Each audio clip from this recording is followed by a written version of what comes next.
We're live. Hey everyone, welcome to Hackcheck Studios. RT Bear here, 35-year comic book veteran. Worked for mainly Marvel, DC, but I did have a little stint at Image Comics, a little upstart company that we all just got uppity, left Marvel, and decided to do it ourselves. We stuck it to the man. Yeah. So there's my introduction. We have a wonderful guest today. We are going to talk about old times, old times, like not just 10 years ago, not 20 years ago, not just 30 years ago, but probably like 35 plus years ago, before the internet, before Federal Express, before digital. We made comic books. We made lots of comic books without technology. We used our bare hands. We made comics like men, not like these wimps today with their computer and their digital technology. We used our sweat, our ingenuity. It wasn't that hard.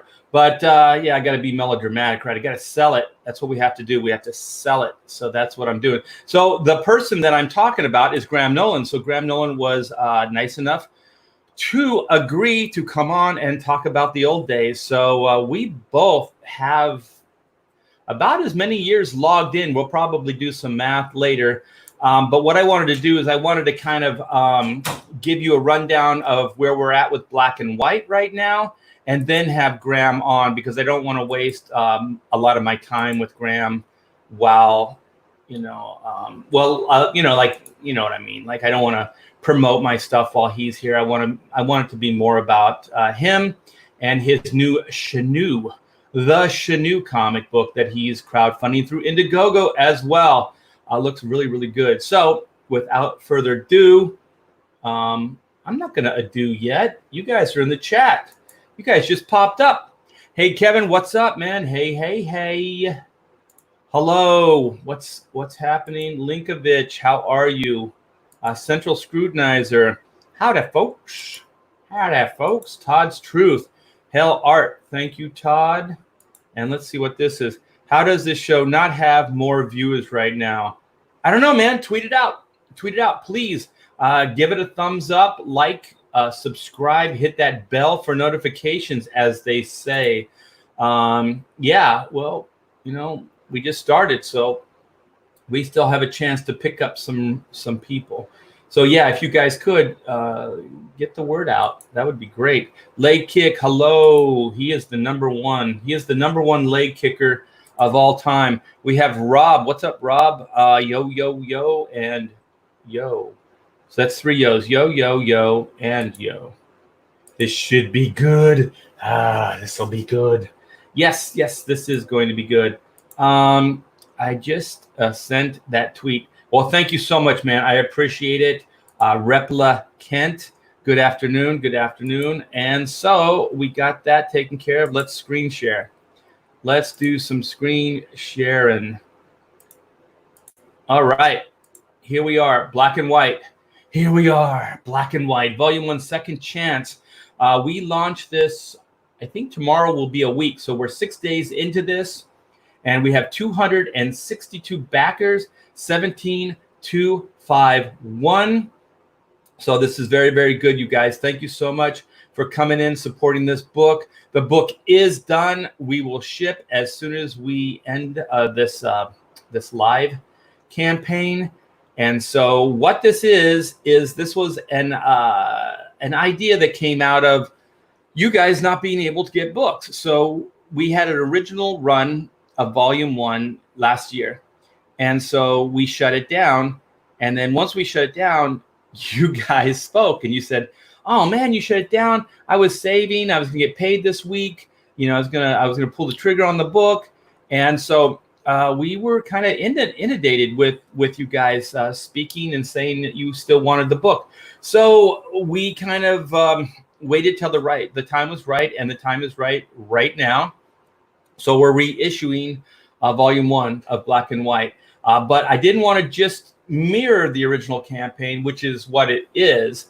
But I also wanted to have it stand apart. So I did a new piece of artwork for the campaign, which is the Total Bot Annihilation poster. So here is the image right here. So my pencils and inks and the amazing Comicsgate's own colorist Kyle Ritter, and he is quite the artist in his own right as well. So we got some people that are like, oh well, he's a colorist.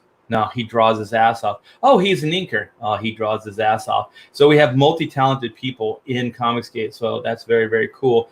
So yeah, so this artwork is going to be made into a poster, an oversized poster print, which is 24 by 36. So that is big.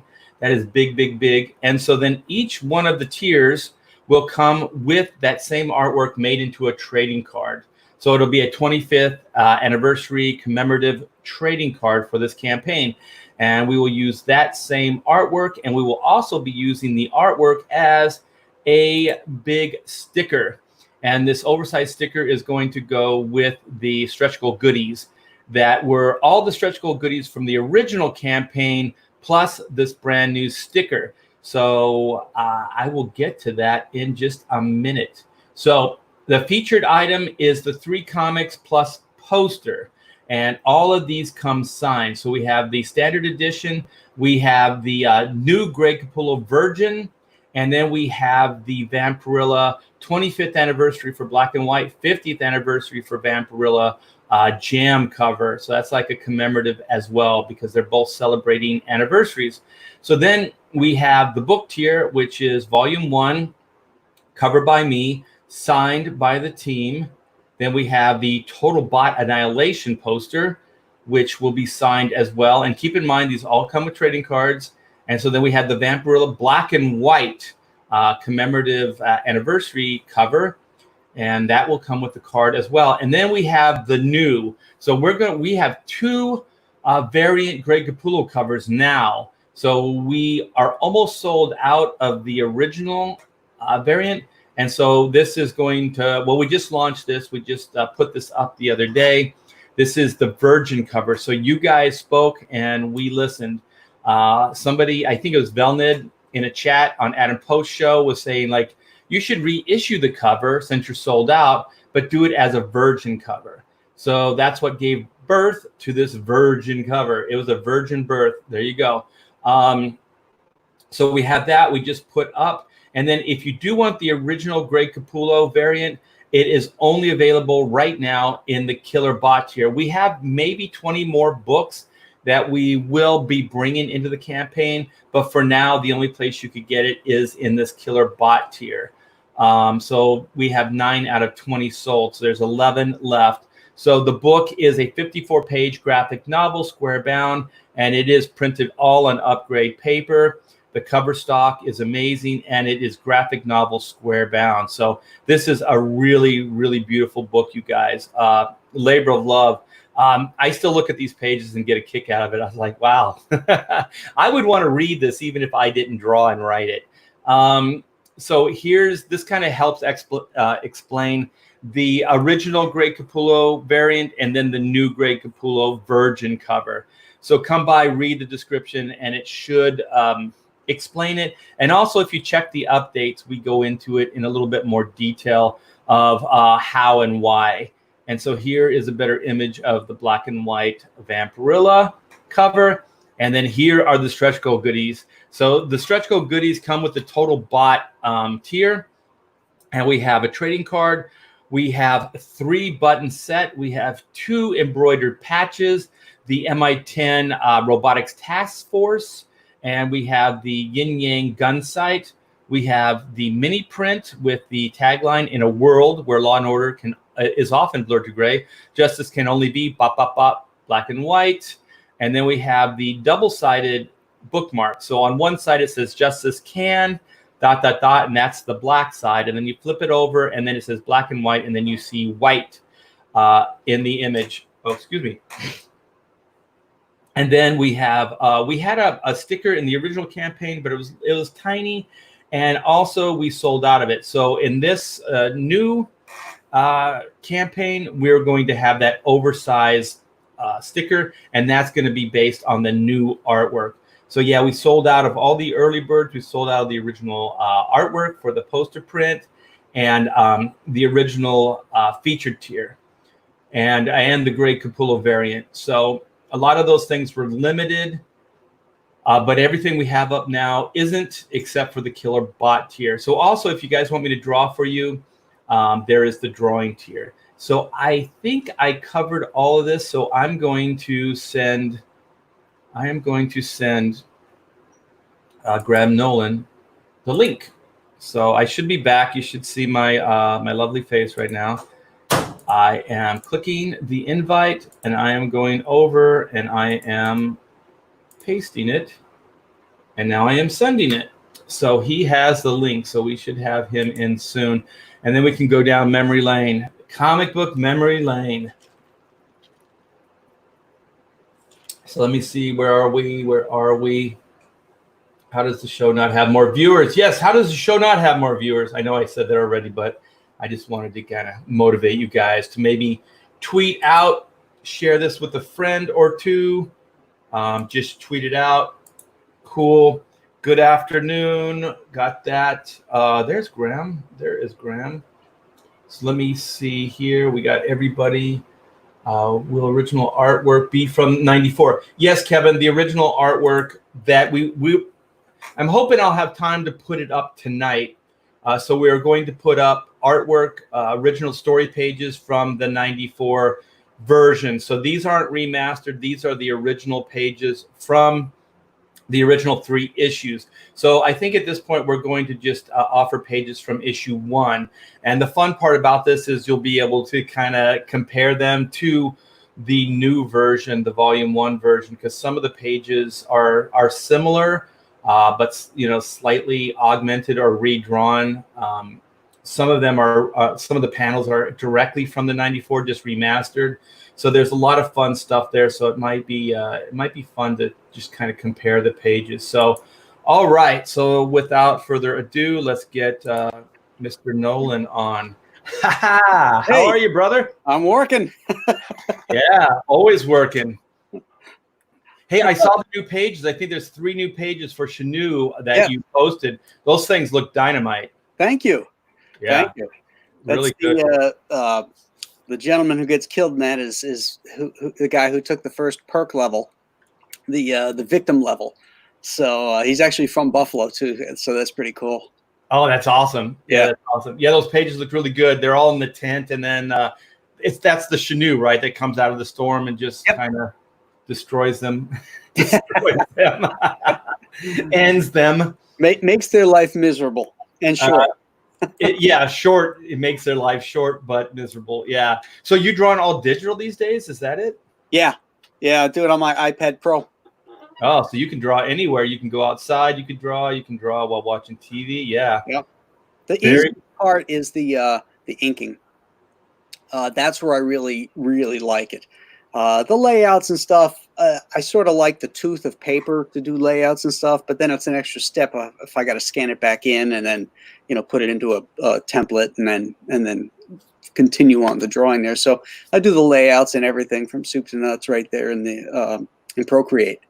Yeah, I'm a little opposite, but before I say anything, I want to get Wyatt in here. Wyatt Holiday, thank you for the $4.99 super chat. Much appreciated. Congratulations, Art, and welcome, Graham. So I think he's congratulating Black and White is going up the charts, man. We're shooting up the charts. I think we're day 6 right now.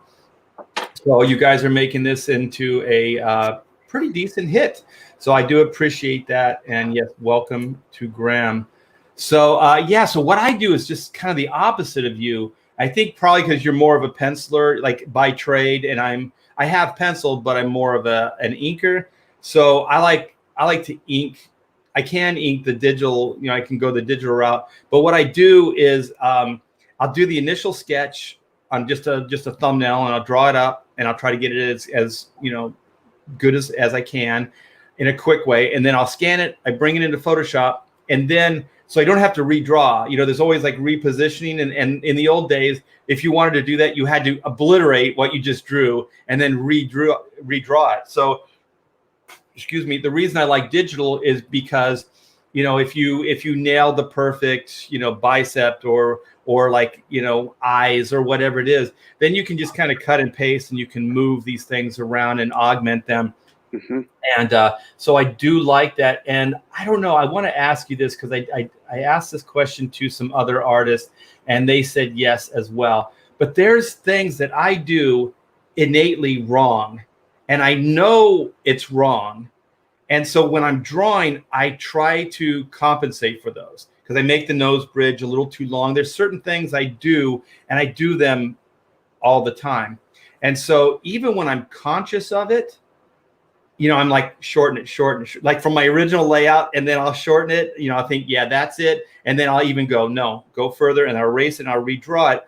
And then inevitably I'll scan it. I'll bring it into Photoshop. I'll look at it. I'll flop it. I'll sit back and then I'll just go, what if I lowered it? What if I made the nose, even lower, even though I don't think innately or like intuitively it should be, but I'll do it anyways. And I'll move it down. And it's like, boom, perfect. You know what I mean? Like I get in my own head is getting in my way, even though I know I do it each and every time, but I can't, I don't know. Do you have anything like that? Any isms? No, I can't say that I do. I hate you. Like anybody, every once in a while, you'll like draw the head too small or the head too large on a body or something like that. And the beauty about digital is you just select the head and you resize it, to the right shape and size. And it's like, oh yeah, there we go.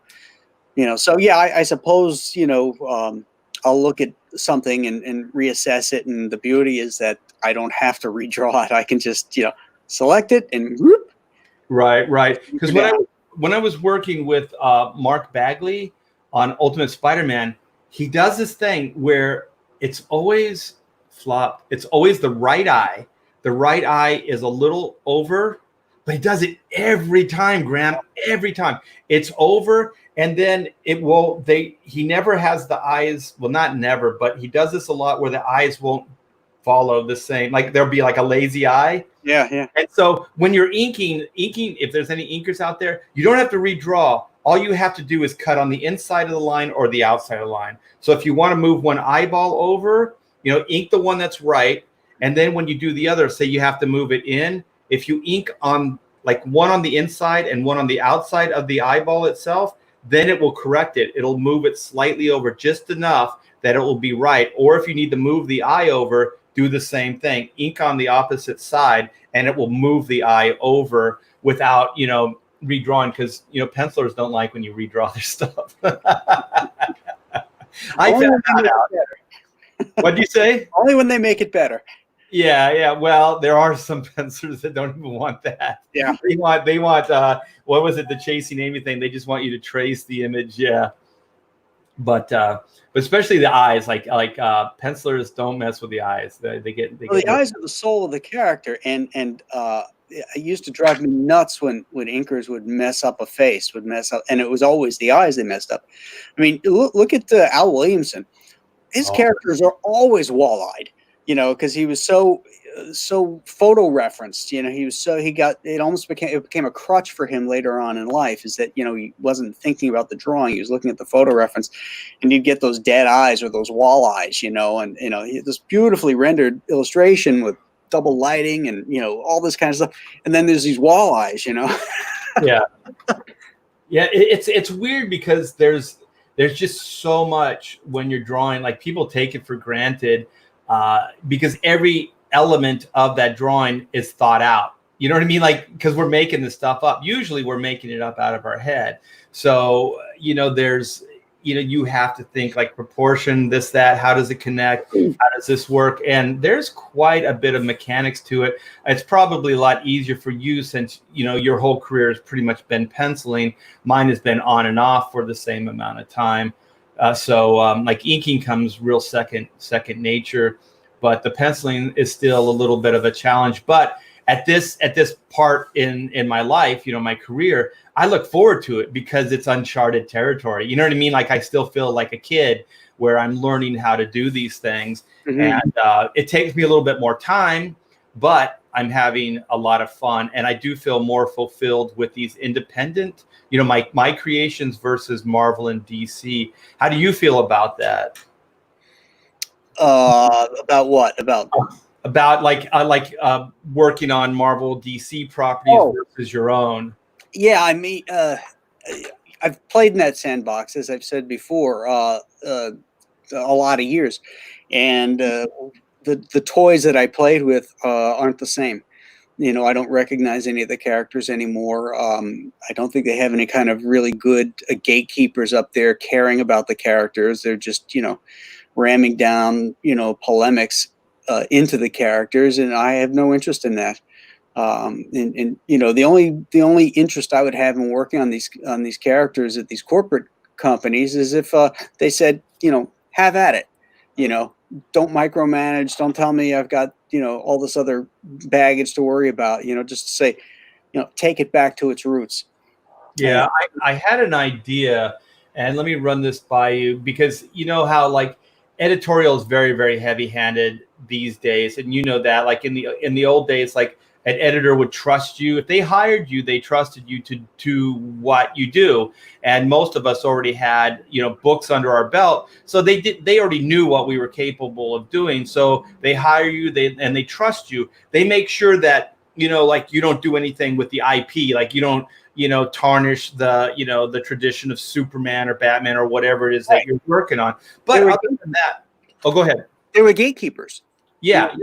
And they would hire people to do the job and let them run, and just, poke their heads and say, okay, well, we can't really do that. We can't do that, but, as long as you stayed within the parameters, you were good.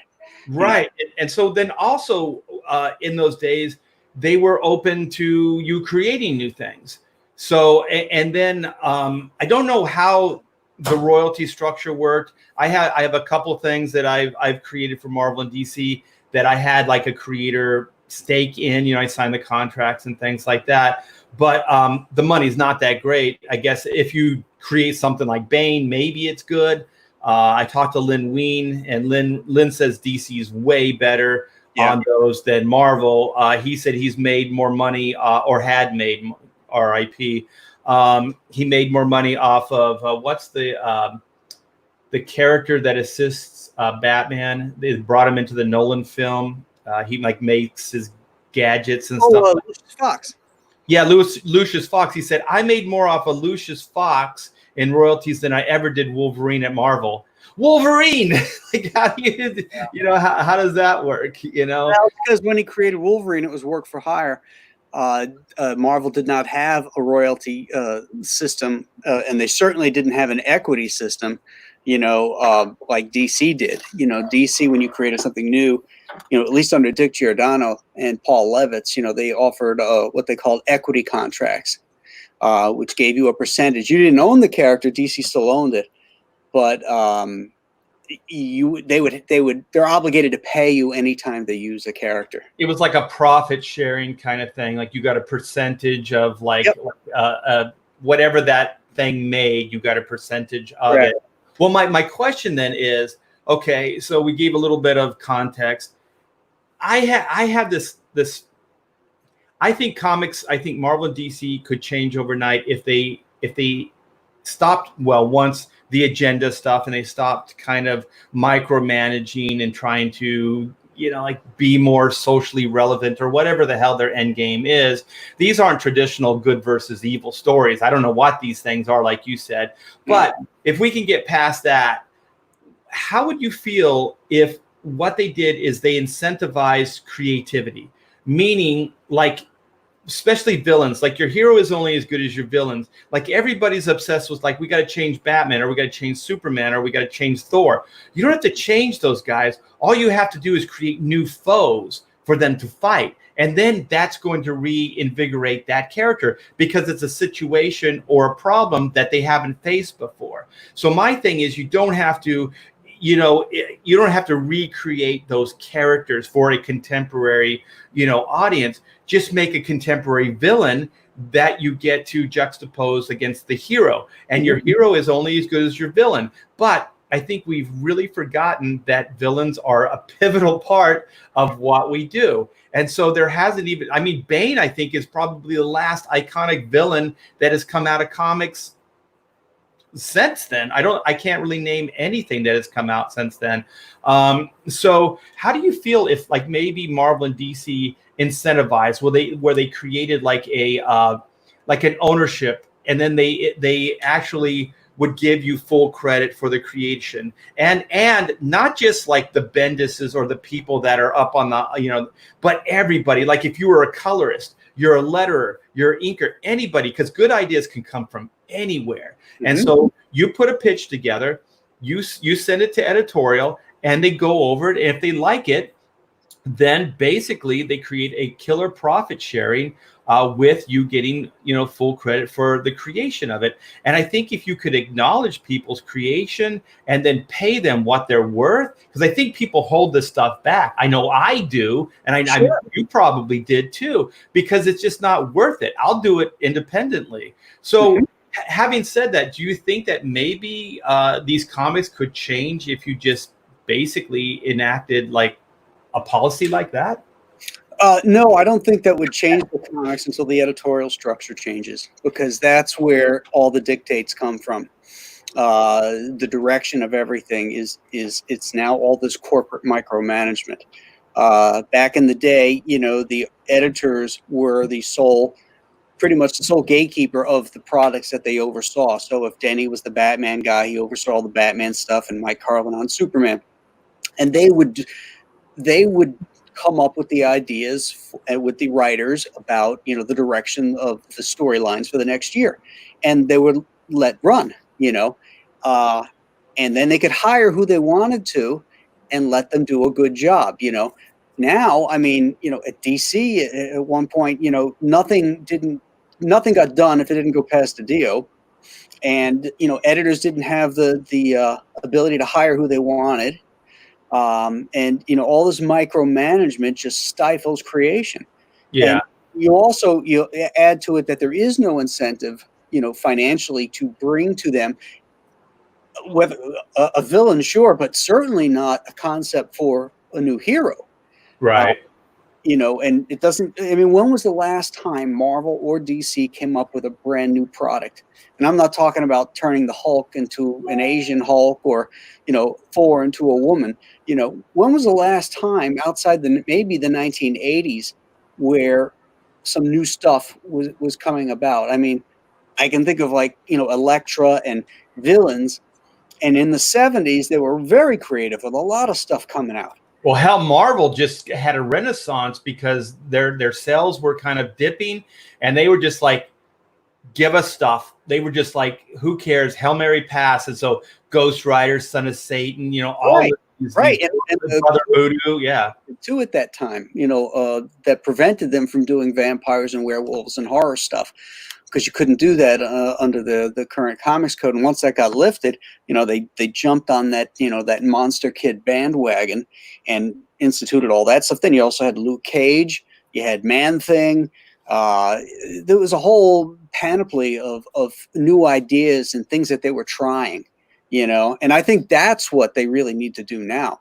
Yeah. And, they need to get editors in there who understand what comics are and not just stepping stones to other media. And that goes for writers too. They need to get writers in that understand the art form of comics, that aren't writing dialogue for a sitcom. Right. And let them run, and give them the incentive that, okay, you bring to us something that becomes successful, you're a partner in it. We'll give you a percentage. Exactly. They're making billions of dollars off these movies.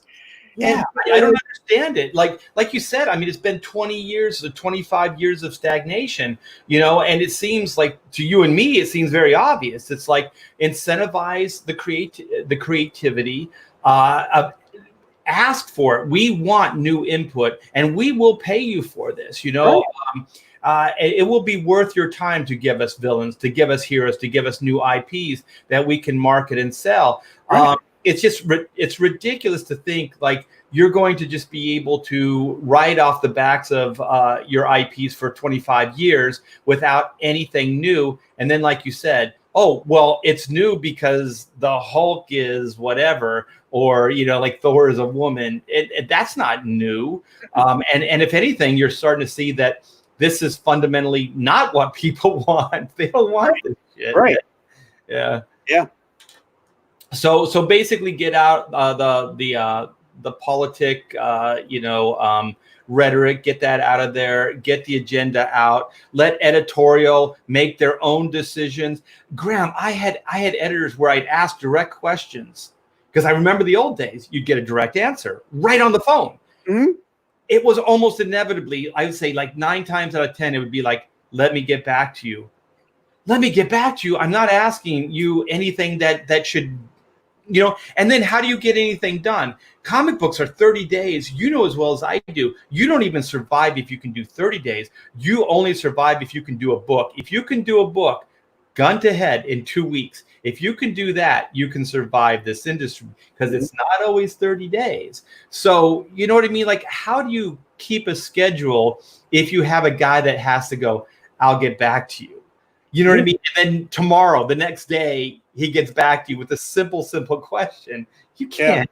Yeah, you can't get anything done. Too. You you need reference for this because they're constantly redesigning characters and making their costumes more and more complex. And there's been dozens of times I've asked for reference, which they should have a turnaround sheet for every character. If they're a reoccurring character, they ought to hire somebody to sit down and do a turnaround sheet, and then you've got it. That means, for people that don't know what a turnaround is, it's a front view, back view, side view, and 3/4 view. So you can see every angle of the character and how the costume or his accoutrements or whatever, go around his figure. And they don't have that. So they're sending me like JPEGs from comic books. Oh, I know. Yeah. With no back views or anything. It's just like, a shot. And the real pisser is when they send it from 2 different artists and they're completely different. Exactly. Yeah. And sometimes they're not even full figure. I've had some reference sent to me and it's not even full figure. I'm like, well, what do the boots look like? I don't know what the boots look like. Oh, well, yeah, we'll get that to you next day. You get the boot design, Yeah, it's really, really ridiculous. These decisions have to be made fast and they have to be made on the fly because you can't get stuff done. So like when you need that reference, you need that reference now because you're drawing that character. It's not like I'm going to draw it tomorrow. In comics, there is no tomorrow. You have to do everything now. It's so amazing. In 3 dimensions, because that's what we do as artists. We think in 3 dimensions. If I can't see the backside of that character, I'm like, trying to draw it and faking it, and you get no flow when you're trying to draw something like that if you don't have your head wrapped around the entire thing. Yeah, I find that true with backgrounds and reference too. Yeah, and then you find yourself just using shadows. It's like I don't know what it looks like. Yeah. Well, you wrap them around the cape, Yeah. I remember there was an editor. I did actually do that. I was doing finishes on a job, and I can say this stuff now because I am independent. I have freedom now. Is I didn't get the reference. I needed to get the pages done, and so the whole back view. I mean, it looked artfully done. You know what I mean? I still used the muscles and all that stuff, so there's still light hitting it. So it wasn't just like a flat black thrown in there, but it pretty much obliviated any of the details that were there. So I didn't have to worry about costume and things like that. Yeah. So, that's kind of what, we're forced to do if we want to still make a deadline, because there isn't that kind of time. Do you want to go over your campaign real quick and then we can kind of go down memory lane a little bit? Sure. All right. Let me see. Let's tell everybody to get their credit cards out right now.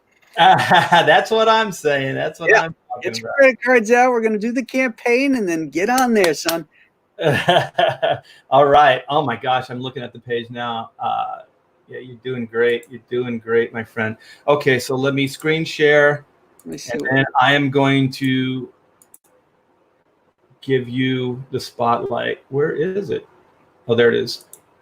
All right. So you should be seeing Shanu, which is Graham Nolan's brand new book.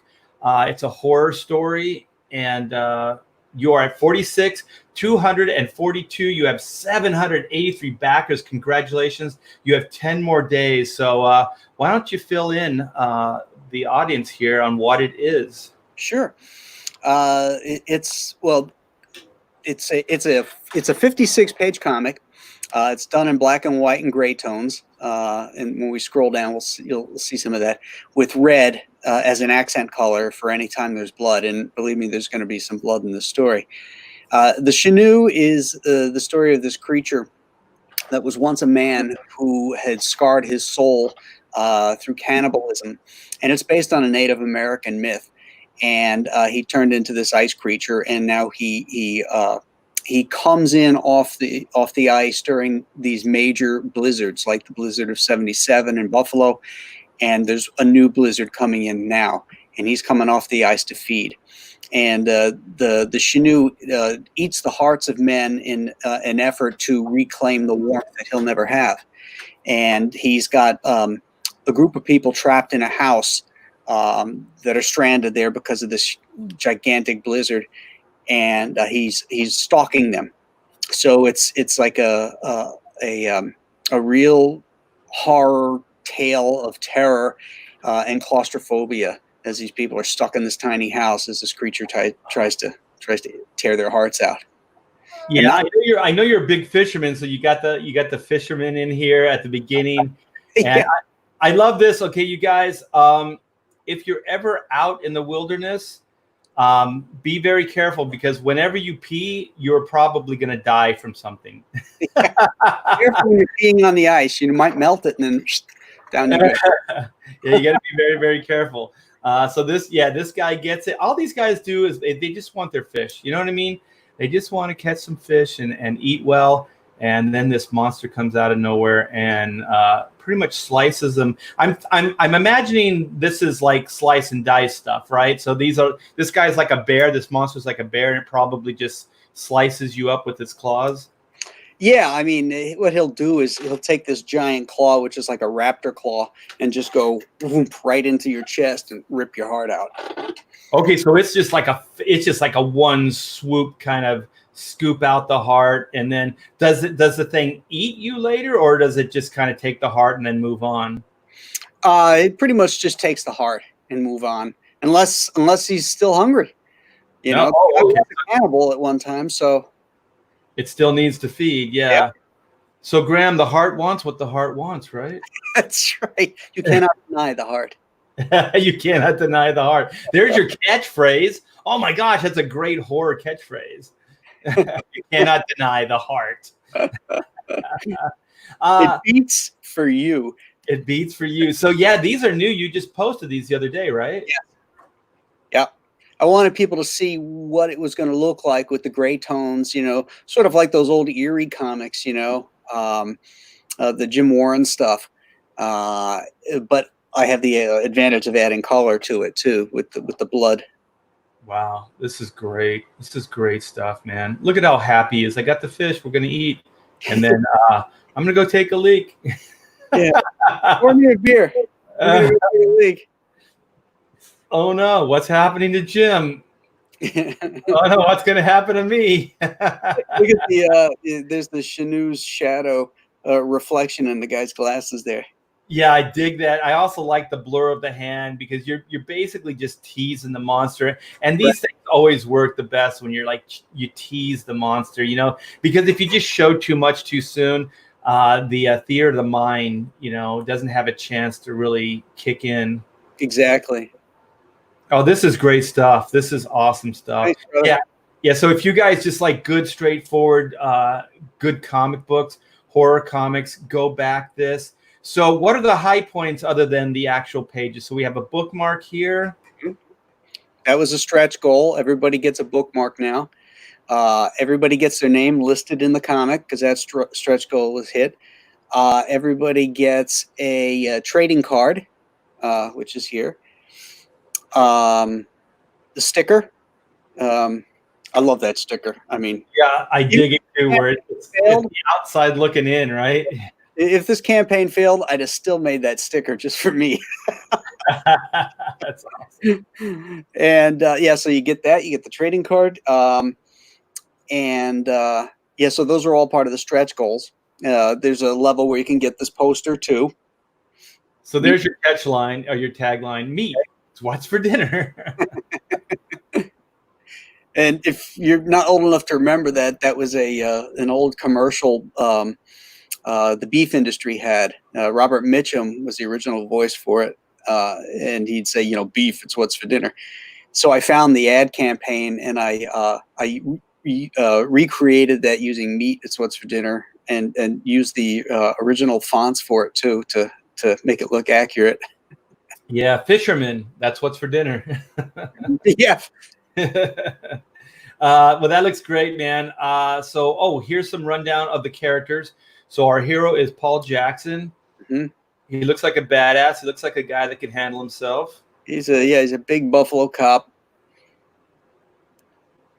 And so, so is he the only main character, or are there others? Well, he's going to be the hero, if you will, of our story. There's 5 other characters that are all going to hole up in this house. There's the owner and his wife, and there's 2 other guys, and then he'll Paul Jackson will show up, and he'll have a woman with him that he picked up. There's something that happens, and I don't want to say what happens, why she gets picked up and brought with him. So then the climax of the story is pretty much they're all kind of trapped in the house, and then the Shanu comes after them. Well, that's the main plot. The climax is they have to survive it, and they figure out a way to do so, but it also jeopardizes their lives as well. So, you know, I always like stories like that. Like I love the Alamo. I always love that story. You know, like, you know, against all odds, you know, they know that they're pretty much not going to make it, but they're still fighting. You know, and they're all going to go out with their boots on. I like stories like that. And even like, what was the first, like Dawn of the Dead, the black and white version where they're all kind of in the house? Oh, Night of the Living Dead. Yeah. Yeah. And they lock themselves in the basement and stuff. I dig stuff like that. Yeah. Yeah. That's terrifying when you're in a close quarters and you can't get out because there's something out there trying to get you. Yeah. So we have original art levels. Oh, cool. Yeah, I don't sell my original art, so this is a good opportunity for art collectors and stuff to get a couple nice pieces. You know, I've got a splash page. Well, actually, I think that one's taken. I got a cover, and then I've got a Bane page, which I almost never sell, Bane art. So that page is actually, that's Chuck's dialogue. It's my art, and Tom Palmer's inks. So you got this great trifecta. Wow, how'd you score Tom Palmer? That's awesome. Yeah, Tom Palmer's great. Oh, I love Tom. Great guy too. Oh, look at that. That's killer. That's when they used to draw people were really getting punched, you know. It wasn't casual. That guy's really getting laid out. Oh yeah. He's not getting up. That's awesome. I like the covers of the Hawkman cover. The old DC logo. They used to put those up in the corner. Mm-hmm. That's awesome. Memories. Oh, here it is. Here's the cover right here. Yeah, it's from Hawkworld Annual #2, 1991. Yeah, August 1991. That was a good summer for comics. Oh, look at that. That's killer, man. These are your inks, right? Yeah. My early inking attempts. Yeah. Yeah. I really hated it when pencilers would ink their own covers. And I'm like, listen, man, I'm doing some heavy lifting on the interiors. I should be able to ink some of these covers too. That's killer. Okay. So the Hawkman cover is still available? Yep. Okay. And is this the one that sold? No, that one hasn't sold yet. No. Oh, you said Splash. So was it this one? That one sold. Oh, okay. Is that Nightwing? Yeah, look at that. Yeah, that's Klaus Janson inks. Oh my gosh, you've been inked by the greats. And is this Bob McLeod? Yep. Bob is so good. Like, he is so underrated, but man, he is so good. Yeah, yeah, he can work in all different styles too. He told me like his main thing was Mad Magazine. That's what he wanted to do. You know, he wasn't into the realistic stuff. And yet he excels at it. Yeah, yeah. Oh, this is great. So this one right here is sold. So the other ones are not. So what is this one here? You remember Amazing Heroes? Magazine? Oh, yeah. They like fanzine or magazine? Yeah. Magazine, yeah. And every year they did a swimsuit issue.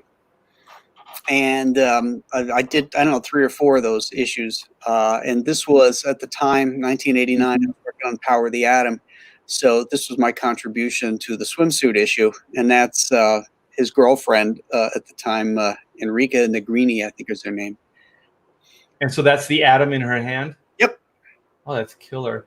Yeah, you know what? We like Comicsgate's got to bring back like the swimsuit idea. I think we would make a mint. Oh, that would be kind of cool. Do like a Comicsgate swimsuit issue. Yeah, just have everybody contribute based on their characters. Yeah. You could do the Shanu like nude. Well, no, I put like a little Brazilian thing on him, you know. Yeah, I guess technically the Shanu is already nude, but yeah, he's Shanu'd. Nude, yeah. Or the Shanu could kind of like manscape, you know. Oh, that would be horrible.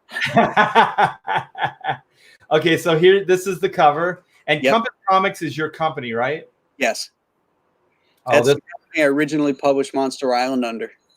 Yeah, this looks great, man. This looks great. So, if you guys like good classic comic books, good horror, done by an amazing talent, somebody who has devoted decades into this industry, which is Graham Nolan. Come by, check this out, back this book.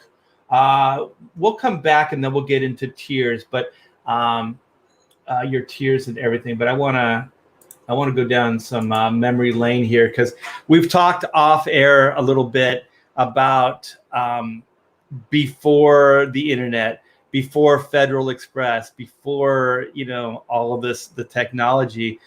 We were doing comic books. These young guys are like, what? How did you do comic books back then without the internet? Somehow we did, yeah. And you know what? On top of that, I believe we were way more functional, because I remember when digital came in and I told editors, I said, you know what's going to happen?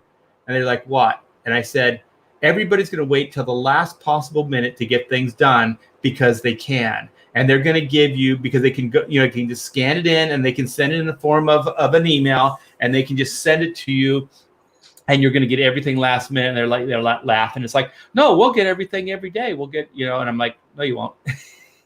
And they didn't, because most artists just don't work that way. In the old days, like, you had to do chunks of pages. And so what that does is it incentivizes you not to just do one page and get paid for it. You had to do a chunk of pages. So when we used to have to, I talked to you about this, and you said you just drive the pages in. Well, here living in SoCal, I had to go to the post office. And so I remember talking to my editors. I was it 8, 8, 16, 16, 32. What is it? 8, 8, 16, 17, 18, 19, 20, 21, 22. So I think 3 8s around there is like a comic book. So you would do things in like 8-page increments. So and usually you would do that in about a week's time. So you did 8 pages. You'd pack them up. You'd go to the post office. You'd wrap them in the brown paper. They'd weigh it. You'd have to pay. You'd have to pay for the postage out of your own pocket, and then hopefully, DC or Marvel would reimburse you for the post. And that's how we did it. So there wasn't just like procrastinate, do 1 page, email it out. If you wanted to get paid, you had to not just do 1 page. You had to make sure you got a good chunk of pages done. And so you said that you just drove the pages into the offices. Is that right? Yeah. I would take a bus, a train, or just drive into the city, because I was living in northwestern New Jersey. So I would just, take Route 80 right in, drive over the GW and or take a bus or train in and drop them off. Usually, then that was the way to do it, because then you're up there for business, and now you could walk the halls and hit up other editors. Right. So yeah. It was like, even when you did that, Graham, you still did chunks of pages, right? Because it wasn't really worth your time to drive or spend an hour or two just for 1 or 2 pages, right? You were still doing a chunk. Yeah. But I would probably do half a book. Yeah. And just drive in half the book. So what would be 2 weeks, 3 weeks, maybe? Probably, yeah, 3 weeks probably total for the whole book. Oh, so like 2 weeks, and then you would drive in the first half, and then a week and a half you drive in the second half. It was something like that. It's so long ago, it's hard to remember. I always envied you guys because I don't know if you saw my dog a second ago pop up her head. I got to go let her out. She's ringing the bells like crazy. So keep everybody regaled. I'll be back in 2 seconds. No problem. I'm going to use this as an opportunity to see what you guys are talking about. Shanu in a bikini. You're going to have to run that by Graham. Shanud. Yes, Shanud. Let me see what Spirits Car says. When the atom gets small, he can pleasure his girlfriend all the way from the inside. That is gross. You are a gross mofo. It's funny, though. It is funny. Pedro, hey, man. How you doing? I think we hung out a little bit last night on a stream. He's an animator, and he's thinking about doing comics, taking the plunge. I can hear the ringing if the swimsuit special comes about. Make it happen. Yeah, let's make it happen, Graham. Who do we talk to? Let's send the word out to fellow comic skaters, and we just need somebody to organize it. I think that's the main thing. So somebody to kind of work as an editor or an organizer and bring it all together, and then possibly somebody to set up the site and then to run the site. Because right. I don't know, it would be pretty hard for a bunch of individuals to do that. And just everything has to get funneled through one source. Otherwise, you have anarchy. And Dino says Pony Express. Yeah, these were the Pony Express days, you guys. There would be a horse that would come up. You had the side saddles, or the side, what do they call those packs? Saddlebag. Yeah. And then they'd put the box in there, and then they would basically ride from California to New York and drop off the pages. But I always envied you guys because, in the old days, when I was trying to break into comics, you start reading any information you can. It's not like now you can get anything, but I remember just being so hungry. It's like, how does the industry work? How does all this stuff? And what is it? I found these the other day, and I brought them out on Dan Frega's show. So I would buy these things because they would have like studio setups and things like that. And this is like, Dick Giordano and Frank McLaughlin and like who else is like John Byrne and just a bunch of other artists would be, kind of give you insights on like how you set up a studio, tools, things like that. So I was so hungry. And then when I read all the publishing is done in New York, DC Comics and Marvel. And I was like, holy crap, how am I going to get to New York City? I'm a SoCal guy. And this is a hilarious story. So I'm at a convention. I was assisting Jim Valentino in the days we were doing independent stuff, but independents weren't paying consistently. I was getting like some money, but some money, like back end money, I wasn't getting. So I was on my own. I need to pay rent. So I heard that these mainstreams, they pay and they pay on time. So I just wanted to work for a company. This was the level of my ambition, Graham. I just wanted to work for a company that would pay me on time. That's all. Just so I could make my rent and everything. So I'm at a convention. I put my Marvel DC portfolio together, and I'm talking to Jim Shooter at a con. And so Jim Shooter says, it's good. It's not quite there yet. I want you to come by and work with Johnny Romita Sr. in the bullpen, or what was the Ramita Raiders or whatever it was. Yeah. And so I was like, oh yeah, I heard, like, it was already legendary, as a guy, killer. And so, but I was really, really kind of naive.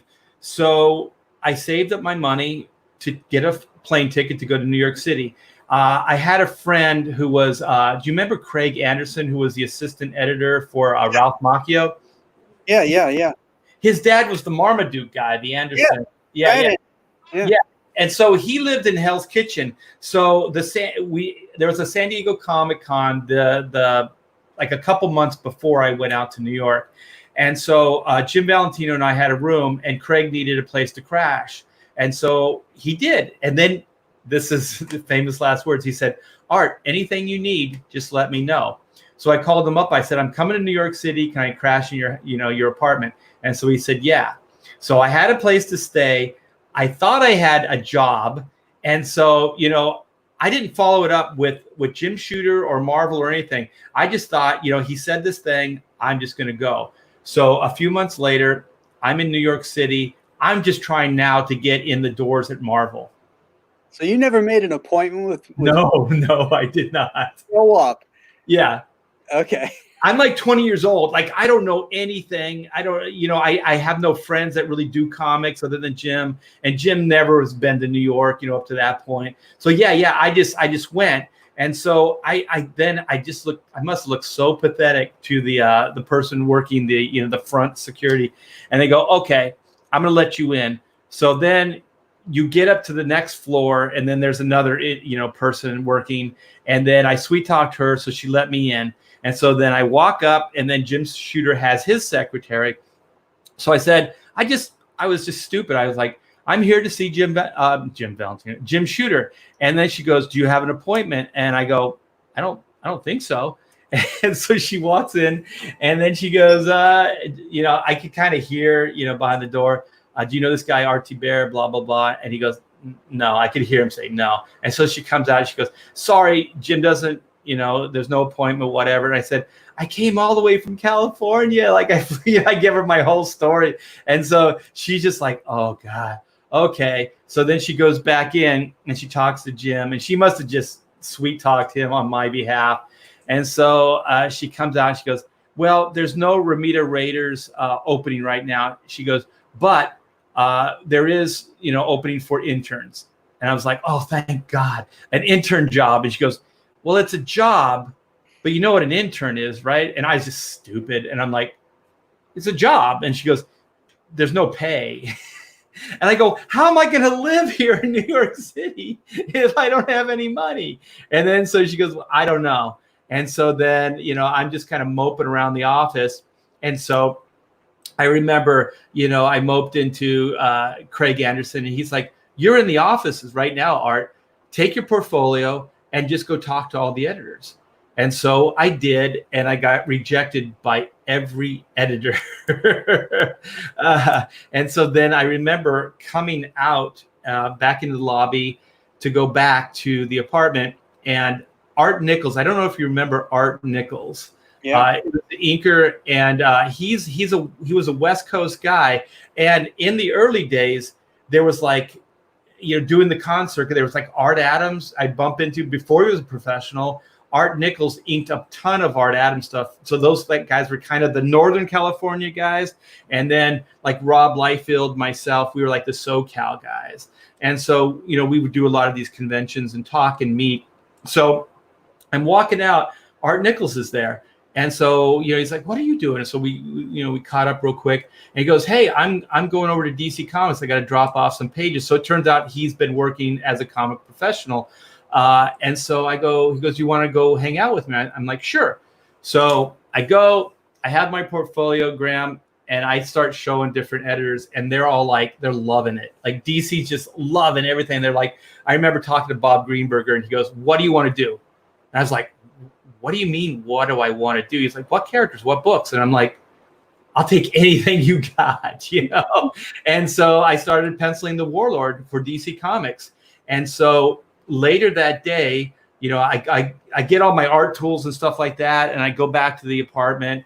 Craig comes in, he's done with his work day, and he says, I got ink work for you. I said, oh, thank you. So they had the Star line of comics back then at Marvel in the 80s. And so I started inking Jose Delbo on the Inhumanoids. And so I got ink work and pencil work on the exact same day and worked at Marvel and DC on the same day. So that's kind of how I broke in. So what is your story? I broke in when I was still a student at the Kubert School, and my teacher, Sal Amendola, was also the talent coordinator at DC Comics. And I did 2 assignments for his class that he really liked and wanted to buy for inclusion in his book. So that was my first sale, was actually those 2 student projects. And then he would bring me up to DC, introduce me around, let me walk the aisles and stuff like that, and pop into editors like you had talked about, which was really cool back then. And I would go in every Thursday to show my stuff, because Thursday at the end of the day was the day a bunch of the guys would go out to a pub and drink. And I thought that was awesome. That's a great way to learn and to hear, to just keep your ears open. So I would go out with Dick Giordano, Gray Morrow, Sal Amendola, Ernie Colon, let's see, Don Krar was there. He used to write Conan for Marvel. And then there was Joe Brzezowski would show up. Dennis Cowens, I think, was there once. So it was a whole bunch of guys that would go out, and there was usually a crew that was there every Thursday. And I tried to be there for that and just listen to their stories and stuff like that. And funny, like I had to catch a bus to get back to New Jersey, and the buses only ran, and so if we got, a little out of control, and, all of a sudden I look at my watch, I got my portfolio and I'm running from, up by Central Park. I got to get all the way down to 42nd Street to Port Authority. Oh my God. I'm all I'm grabbing a slice of pizza. I'm running like hell.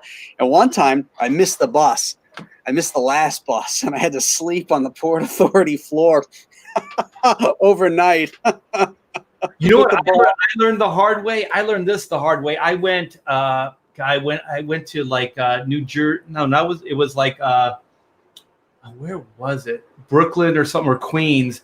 So I took the train out. I was going to hang out with an artist that I met at DC Comics, and he was an inker, and we were going to I had some Batman pencils. He was going to ink them up, and then we were going to pitch them to Denny. And so I went out there, and we were just, like you said, we're knocking them back. I'm losing track of time. But also, I had no idea that certain platforms in the train station, they close at certain times.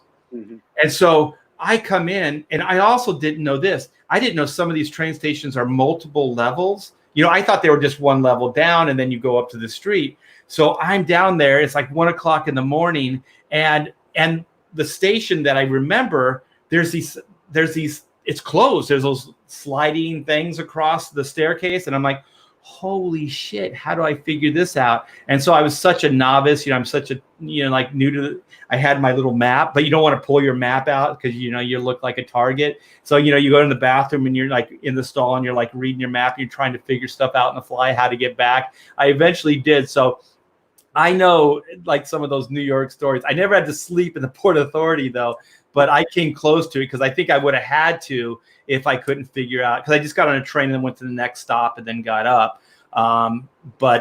Okay, so you're sleeping in the station. Yeah. So then what happens after that? Oh, the story ends there. I mean, I just woke up the next morning, caught the first bus out. It was an uneventful night, but it was a hard floor and pretty stinky. Well, one time when I was up at DC, I did a Superman story for Sal for a class assignment, and he really liked it. And so, unbeknownst to me, I show up on Thursday, and he walks me into Julie Schwartz's office. Oh my gosh! And I didn't know he was going to do this. And he says, "Hey, Sal's a little guy, and he has sort of a high pitched voice. He goes, hey, Julie, I want you to meet, a student. He's an up and coming guy. His name's Graham Nolan, and he does a really good Superman. So out goes Sal, and I'm sitting there in front of Julie Schwartz, And Julie Schwartz and he's doing busy work. He's just shuffling papers and shit, you know. And then the dude was really Perry White, you know. So Yeah. he says to me, he finally looks up over his papers and he goes, "So what makes you think you can draw Superman better than Kurt Swan?" Oh, yeah, those were the old days, man. Those guys would zing you. Yeah, I had some smart outs, you know, because you're young and you're like, I don't know, I don't know what to say. I don't know how to take this. Yeah. So here's my response. I said, well, I can't. And he says, then why are you wasting my time? Yeah, that's the perfect response. I remember that shit, man. I remember that crap. Yeah. Because I had one where I asked Mike Carlin for a raise on Superman. I was doing Superman, and it was Kurt Swan. And then he said, why do you think you deserve more money than Kurt Swan? And I said, well, I have no idea how much Kurt Swan makes. And he said, well, you know, if you get your raise, you'll make more than Kurt Swan. And I said, then perhaps Kurt Swan should ask for a raise. Yeah. That's what I told Mike. And I said, and then he gave me some more guff, and I said, well, maybe you should just voluntarily give you know, him his raise, and then give me the raise as well. Yeah. Then it will always be, you know, Kurt Swan will make more money than me. Yeah. It's so funny. Yeah, it was. They always gave you crap, but it was always good-natured crap, you know. And then once you get the rhythm of it, you know, it's all good-natured. So, what was your first job then? It was New Talent Showcase. Oh, okay. Yeah, that was my first published work. Yeah, I think that was Rob Liefeld's. Were those 8-page stories? Is that, if I'm remembering right, is that they had like 2 or 3? Was it 3 different artists and each one did 8 pages? Is that the New Talent Showcase? 8-page stories. Yeah, you know, like maybe 48-page comic, and it was all new writers, new artists, right. Stuff. That was a great idea, because I do believe, because like I said, Liefeld and I hung out before we broke in professionally. So I was working on Warlord, and he used to, you know, because I had my own apartment.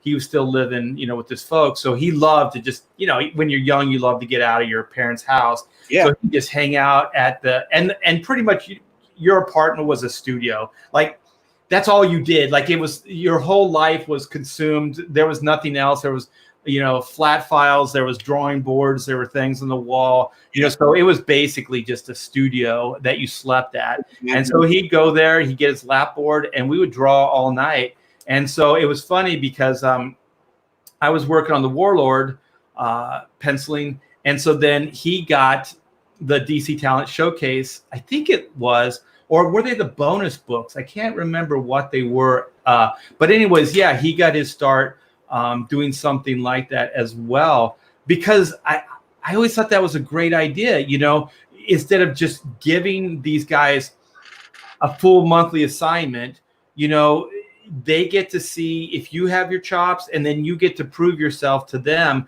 without like a major commitment on either one of your part, you know, them and yourself. So what character was it that you did?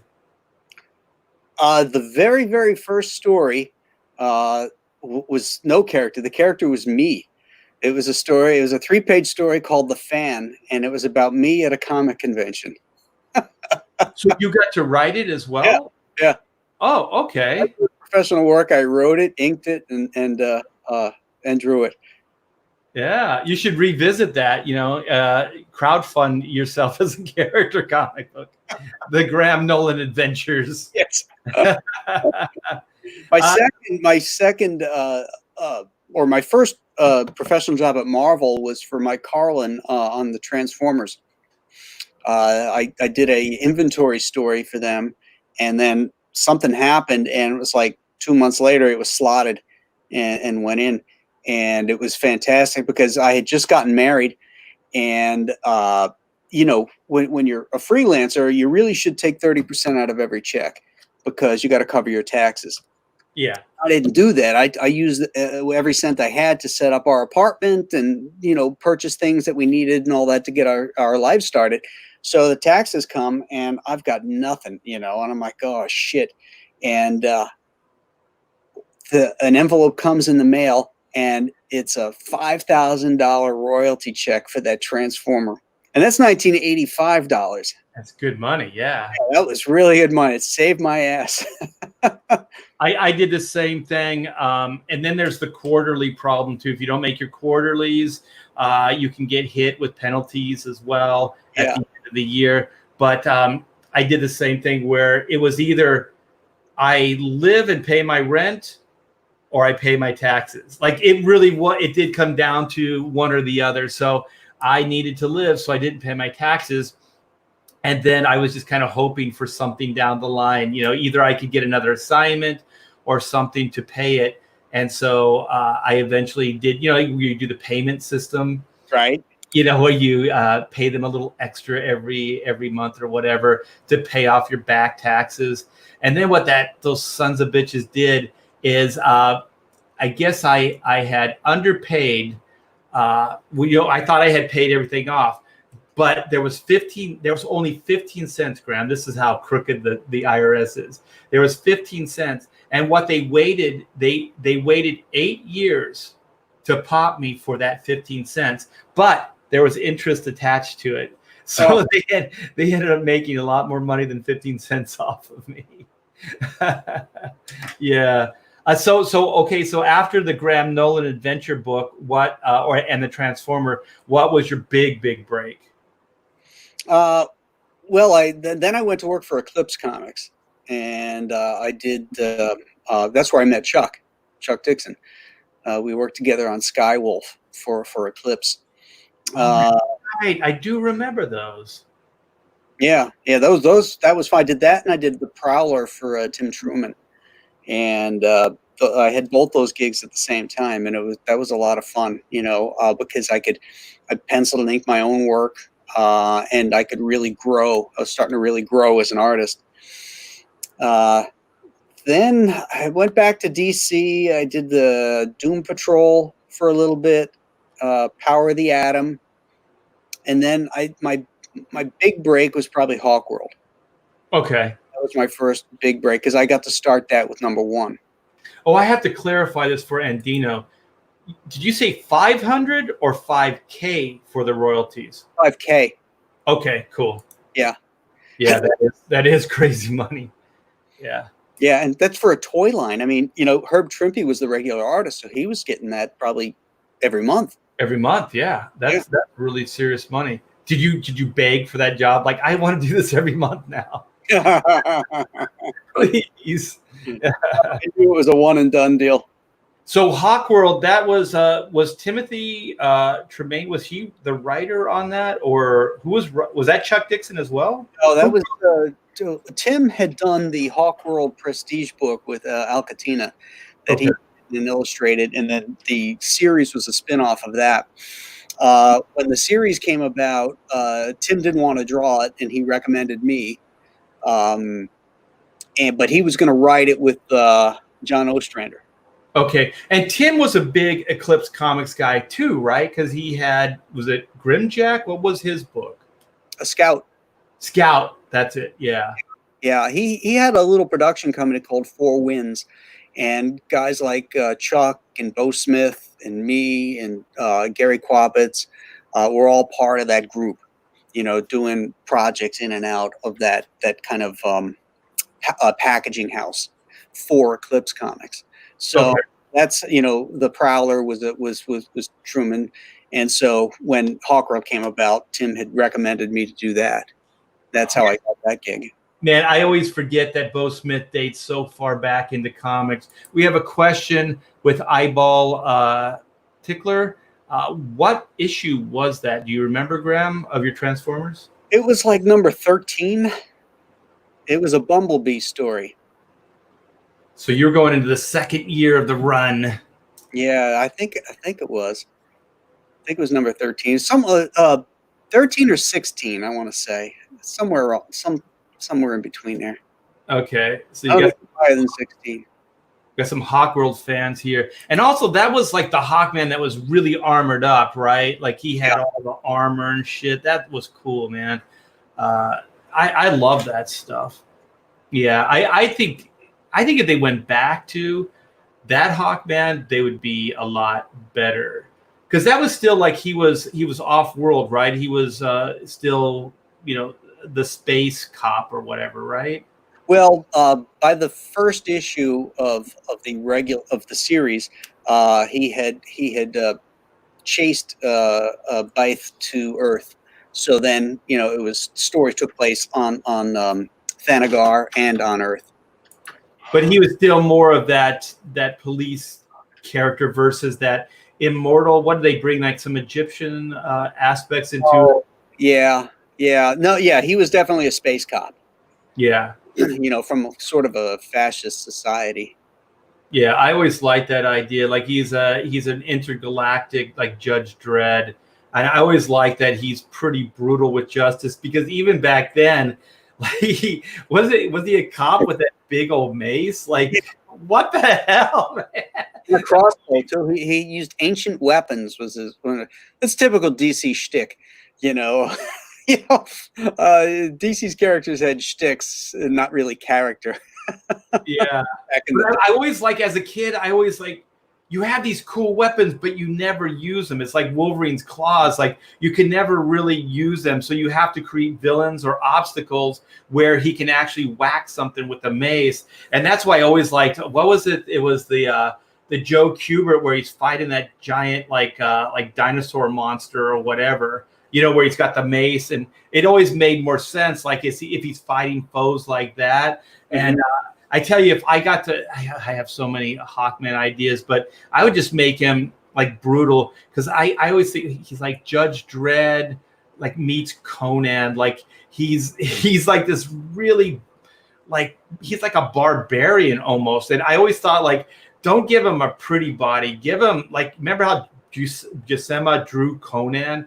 Just like, it's just stocky and just, like hunkering down and stuff. And I never really saw Hawkman as like, hey, I'm Hawkman. Like he was always more just like, oh, I'll kill you, I'll smash you in the head with a hammer. Yeah, he's pretty brutal. Yeah. But they never could really do much with the character because, you can't hit anybody in the head with a mace. Yeah. But you guys got pretty brutal, if I remember right, with the character, right?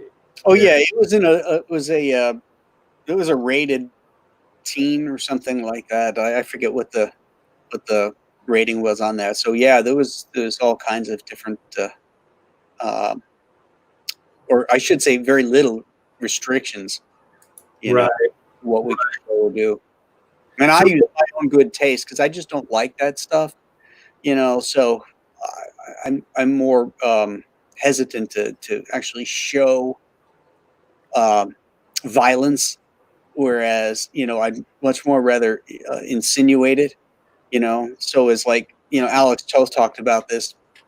There's a difference between action and violence, and you'll know it when you see it. It's sort of like porn, I know it when I see it. Yeah, it was my problem with the New 52 when they launched it. It's like, oh, well, we're actually going to pander more to the older reading crowd, and so we're going to make the comics reflect that. But really, all it was is it wasn't more adult as far as theme. It was just more gratuitous. You know what I mean? So instead of like you said, insinuating it, they were like full on showing it. So there was blood and there was sex and there were all these different things. And I am like you because I think it's better, the theater of the mind anyway. So I don't necessarily need to see Hawkman flying in with the mace and then the villain set up and then you just see him swing, and then you see the guy on the ground. I don't necessarily, or if he's getting hit in the form of silhouette or something that's more obscured. And I just think it's better because also I say this on my show all the time. Anybody that gets too hung up, like we need to make these more adult, especially the mainstream Marvel DC. This is a character called Spider-Man. This is a character called Batman. Like this is not going to appeal to adults. The people that are reading comics now that are adults, they were reading them when they were a kid. So these are ideas and concepts that appeal to more kid, and then you can still love them when you go into adulthood. I mean, I obviously do, but they're still kind of aimed at that audience. So I do think that they should reflect the mindset or whatever of the time, but it doesn't necessarily have to be gratuitous, because really the people that we should be making these comic books for are those younger kids. Mm-hmm. Mm-hmm. You know? And, you know, the whole point of making something all ages appropriate is not a pejorative. I mean, it's not saying that we're going to pander to kids, because the first thing a kid can see is when they're being pandered to. Oh, this is a kid's comic. But the comics that Marvel and DC put out in the 70s and in the 80s were definitely teenagers could read them and kids could read them. And our parents could pick those things up and not really be too concerned about what was inside. Whereas today, you know, it's, you know, you're dealing with characters that are pretty much children's literature. We're talking about characters that wear their underwear on the outside. And you can have complex stories about that, but you don't have to bring reality or harsh reality. But yeah, you don't have to bring the harsh reality into that. And if you ever, you know that Marvel feels this way because they banned Nick Fury and Ben Grimm from smoking cigars, and the reason is they don't want to influence kids. You know, okay, so what you're saying is that your comics really are for kids, and yet they won't show the Thing smoking a stogie, but they'll show Harry Osborn banging Gwen Stacy. Right. Red Skull throwing a baby out a window. Right. You know? I mean, that's hypocrisy. That kind of rationale drives me absolutely batshit. You know, I mean, people do smoke. It doesn't make them bad people. Right. You know, I smoke cigars. I love a good stogie. You know, Jack Kirby and Stan Lee both smoke cigars. You know, my parents smoked cigarettes. Sure, mine. You know, but okay, even the bad guys can't smoke. You know, yeah. I mean, I did a story with the Avengers one time that had the Kingpin in it, and I was referencing, you know, Johnny Romita's Kingpin, and I had him with the cigarette holder. Right. So, you know, he's talking and stuff, and he's gesticulating with his hand like this, you know, with the cigarette holder. And the editor told Tom Palmer to take it out because nobody smokes in the Marvel universe. Right. So now, you know, I've got the Kingpin like this, you know, now with no cigarette holder. It makes no sense. Yeah. It makes no sense. It looks ridiculous. His hand is just, you know, flopping in the air there, you know. Yeah. So that drives me crazy, you know, because I think that the mainstream superhero comics really should have a broader audience. Now, comics as an art form should be able to do anything they want. Exactly. That's stories, you know, at any level. If you want to go XXX, fine, go for it, but you got to sell it. And you want to do social justice stories. Fine, have at it. Create your own and sell it and own it. But when we're talking about corporate comics, and that's what I'm talking about here, is that's where I get more vociferous in my belief that, you know, they really shouldn't be, you know, pushing all these politics and this social experiments into those comics. Right. Well, there is a difference between like adult themes. Like you can get into adult ideas like alcoholism or, you know, womanizing or, you know, like whatever these more adult ideas are. But you also have to remember that it is for a younger audience, and they probably don't understand a lot of the subtleties because they don't have those experiences. Right. They have nothing to reference, you know, to use as reference and to relate to it. So a lot of these ideas can be brought to them for the first time in these comic books, alcoholism or, you know, these different ideas. So you have to remember who you're writing for, and also just know you can deal with adult themes but they don't have to be gratuitous. There's a difference. Like what DC was doing, it was just gratuitous. Gratuitous doesn't mean more adult. I always use, like RoboCop. What is that director's name? I can't remember his name off the bat. Yeah, Paul Verhoeven. Like all Paul Verhoeven's movies are like written and directed from like a 13-year-old boy's point of view. Like that stuff is so juvenile, right? It's so cartoon and over the top, but it feels like it's more adult because it's really violent, you know what I mean? Or it's really overtly sexual or whatever. So then you go, oh, well, it's kind of adult. But thematically, it's not. It's really juvenile stuff. Right. And so I think that people just have to realize like the difference. You can deal with adult themes. What was the alcoholism with Tony Stark? You can get into some of these heavier themes, or even like what Denny O'Neil was doing with Green Lantern, Green Arrow. These were like, these were political points of view and stuff like that. But he used these two characters, and he didn't get overly political. Like this is the left, this is the right, this is Republican, Democrat. Any of those things. But from a kid's point of view, you didn't need to know those things. You just need to know what the crux of those beliefs were. And that's what he illustrated. And that's what they kind of fought about, and then ultimately got an understanding and then worked towards a solution. You know what I mean? That's how you do these things. And that's very, very adult in idea. But the execution wasn't gratuitous, or, you know what I mean? Yeah. I mean, look at. Did you ever see John Ford's The Searchers? It's a classic film, and it touches on so many themes. It touches on themes of racism, infidelity, violence, the war.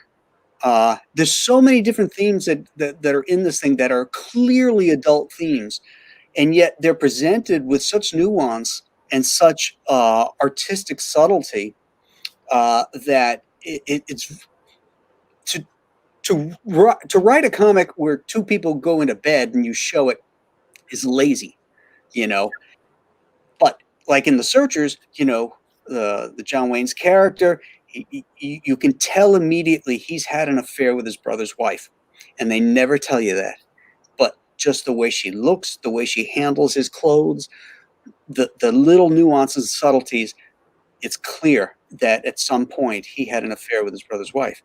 And, you don't get much more adult than that, and yet kids can watch that movie and it go right over their head, that kind of creative storytelling that I'm interested in doing, And also by doing that, you're dealing with, it forces you to deal with more of the reality of the situation. So you have to deal with the emotion. You have to deal with, all the ripple effects that come out of that. So you're actually illustrating the heart. You're able to go with more of the drama of it. You're getting to play out the whole thing versus just one visual that just shocks you and then you just move on. You're actually dealing with it in a deeper way than if you just show, oh, look at this hot and heavy affair, boom, shock value, and then move on. No, they're dealing with the emotional aspects that come afterwards. They're dealing, with the story. God forbid, the actual story, the characters, how they deal with these things. And as a writer, these things should fascinate you. How, like you said, it's lazy. Like if you're writing this stuff, it's like, all right, artist, hot and heavy, they're in bed, this position, whatever. She says this, he says that. And then the next day, you don't even deal with the ripple effects of the emotions or anything that happened because we just shocked the shit out of you. That should be enough, right? And then let's move on. Yeah, let's go for the next big shock and so on and so forth. Right. You got to deal with the emotion. That's where the story, that's where the characters come from. Oh man, we got Carlo Barberi in the chat. Good friend and my buddy on the Super Sons. Brilliant artist. How do you guys feel when an editor makes you change something? It's right. You explain, they understand, but make you change it anyway. I'm going to let Graham speak first, and then I'm going to say my piece. I did a cover for Fantastic Four Marvel Adventures Fantastic Four, and it was all these AIM characters. It was the Thing fighting one of those Tales of Suspense characters. Orgo, I think, was his name. One of the big monster guys. And then the AIM characters were all charging in, and they got their guns and stuff, and they're shooting everything. And I did all these great Kirby AIM characters with these Kirby guns and stuff like that. And the editor calls me and tells me the guns are too realistic. We can't have guns on the cover. I'm like, well, I mean, they don't look like any real guns, No, we can't have. We have guns. Can't have that. We got to change them into other things. I'm like, well, like what? Well, maybe this guy could have a shock rod. Okay, all right. So, not even a projectile. That's yeah. So I drew one guy with a shock rod. I adjusted some of the guns. And that still wasn't good enough. I had to go back and change those. And now, instead of holding a gun, it looks like he's holding some kind of a radar pointing thing. I mean, it was just ridiculous. It's and to back up, those guys were bad guys, right? Yes. We can't go bad guys with guns. If guns are evil, let's give them the bad guys. This is, I don't know, it was 2010, maybe 2009. We're in the 21st century, and yet in the 1960s, Marvel, Kirby and Lee, they could have guns out the wazoo. Bad guys were good guys had the guns. They're all shooting. Nobody got killed. There's no blood or anything like that. It's just the fact that this is a children's book. Well, it wasn't like My Little Pony. I mean, this was still the Fantastic Four with bad guys. And they couldn't have any kind of science fiction-y laser guns or something. It was just ridiculous. And also, don't you usually have to offer a sketch or a doodle of your cover idea? Wasn't there some kind of okaying process before you finished your pencils? Yep.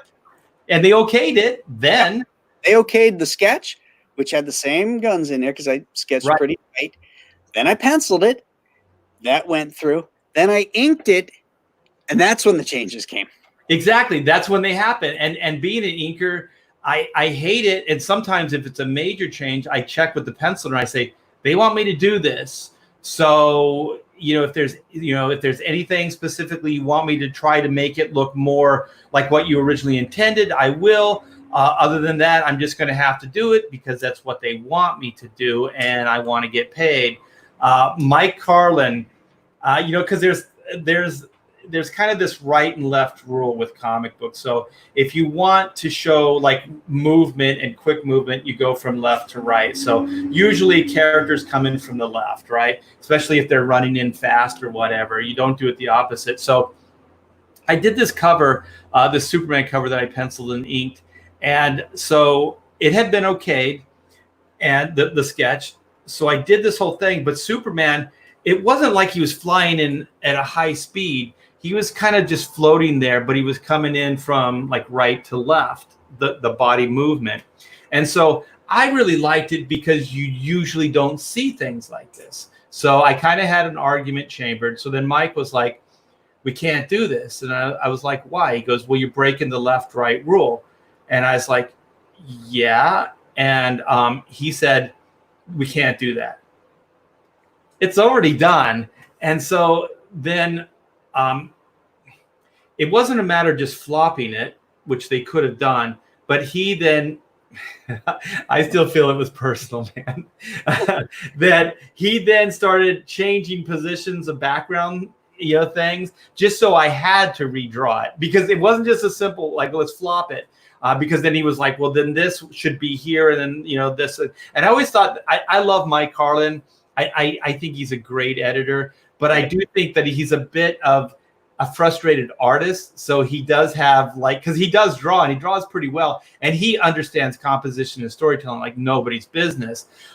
So I always thought that sometimes it would get the better of him. And so he had to school me, and boy, did he. So I ended up having to redraw that entire cover. Wow. So Carlo, we do feel your pain, man. And I'll tell you, I don't know if you worked under the new DC contract, Graham, but for inkers, we didn't get paid for art corrections anymore. So Really? yeah, so the new you're supposed to do X amount of corrections, and that's covered in your page rate. And so whenever I would get asked to do these things, I would say, well, if it's simple, and I can fix it in the inks without picking up a pencil, I'll do it for you guys. But if I have to pick up a pencil, you're going to pay me for it. And they asked me to do it once, and I said, you're going to pay me for it. And they never asked me to do it again. You want to if they find out you're working digitally, well, then the changes become that much more expected because, it's so easy. All you got to do is this, that, and the other thing. And, you can fix that digitally, So I never let people know I'm working digitally. Yeah. And it's really not true. Like, it's not the miracle, entity that people think it is. It still is labor intensive. I don't know anybody that's really working faster digitally than they were, the old way. It just is a different tool. It's just another way to draw, as far as I'm concerned. And I do like it because I think my drawing is better because, like I said early on, where I can do my thumbnail, I can scan it in, and then I can mess with it in Photoshop. And so then I think I can get better work because sometimes, at least from my point of view, I'll compromise the work just because, one, it has to get done, and two, it'd take me so much time to fix it. But digitally, I can fix it quickly. Yeah. So I think the work ends up looking better just because, I can fix it easier with less time commitment. So, yeah. So is there anything else you want to add? We'll go over your campaign one last time. But if there's any other old time stories you want to share, and then we'll show Shanu again. Gosh, I'd have to be prompted because I can't, think of them off the cuff. There's probably a million of them, Yeah. For me, it's just it really is. I was talking about this yesterday. It's the fun.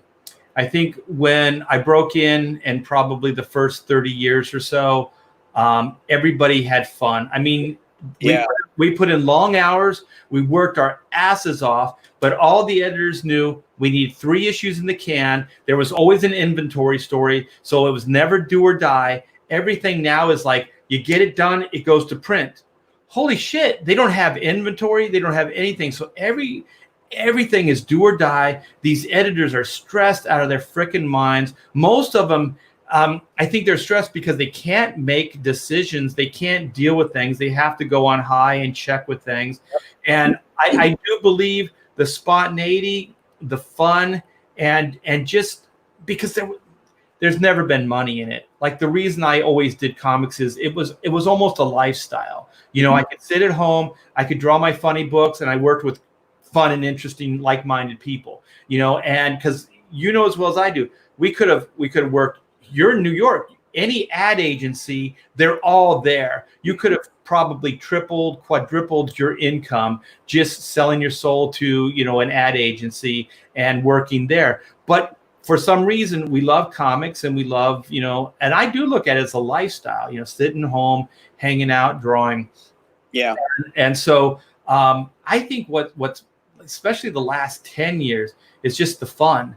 The money's still not there. I remember having a conversation with the editor. I'm like, why are you riding my ass? He's like, whatever. I go, I've been doing this for 35 years. You don't have to ride my ass. You know what I mean? I'll get it done. When I say I'm going to do something, I'll do it. You can see my track record. Every editor in the office I've worked with, go talk to them. This level of distrust and paranoia, it doesn't have to be. Editors get burned so often by artists because there's so many flakes out there that that just they may be incredibly talented, but they're just flaky. They just don't deliver when they're supposed to. They don't look at it as a business, and I understand where editors are coming from. They're having to deal with people like that, but they're also hiring editors that just they don't have the autonomy that we talked about, and they don't really understand the art form. Yeah, they don't, and even if they maybe do, understand these things or are good editors, the on high, micromanage aspects won't allow them to do it. So they can't really make these decisions on the fly, and they can't really deal with things as they come up the way they would like to. And in the early days, they did. And for right or wrong, you got answers, you got things done quickly. And there wasn't this sense of doom and gloom constantly, as far as, like I said, almost all books in the day, there were 3 issues in the can. What that means is there's 3 complete issues done, usually penciled, inked, written, lettered, the whole 9 yards. And because everything's on a 3-month solicitation. And then what they used to have, which I do think they should bring back, is the inventory stories. Because also you can hire Art Adams, you can hire like guys that aren't monthly guys to do these inventory stories. So then let's say, somebody's having a hard time with a run, or there's a family emergency or something like that. They can just schedule this. They can just bring this inventory book in. And if it's Art Adams, who's going to complain if it's right in the middle of a run? And then you read that one and done, and then you go back to the story arc or whatever. It was never a big deal when I was reading comics when, you would have fill-in artists. I didn't even know they were fill-in artists. I just read the comics just like the way they were presented to me. So I think they should definitely do that, because these artists now, I feel so bad for them, because they're just expected to do things at a breakneck speed with the digital, and then being able to scan and send. And then most of these books are so close to print, there may be a week or 2 from even coming out, from shipping. So what that means is you get the book done, and 2 weeks later it's on the newsstand. This is insane, and it's way too hard to keep a career going under that kind of pressure. It's really, really hard. That are like Hollywood design, not comic book design. So they're so overly complicated to have 6 panels a page. I mean, Green Lantern's costume is like one of the most perfect costumes that Gil Kane designed. It's basically all these superhero costumes are naked bodies with lines on them, very simple to draw, but with really cool design elements. Right.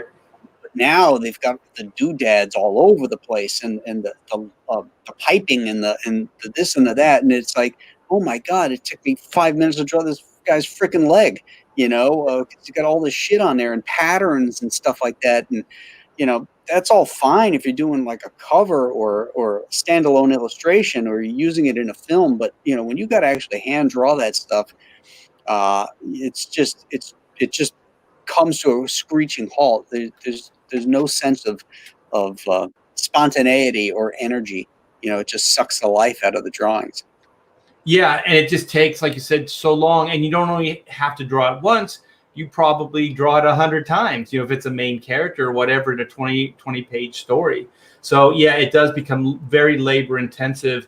And I do think the burnout, you're seeing a lot of these even younger guys burning out a lot quicker. Yeah. And nobody has a significant run on these books anymore. I think that's a 2-prong. One, I don't think they want superstars anymore, unless they absolutely have to placate somebody like Greg Capullo or something like that, or a Dave Finch. But other than that, you don't see anybody have a significant run on a book, because that's how you build a fan base. And 2, with, like you said, the new designs, the way these books are written, just so complicated.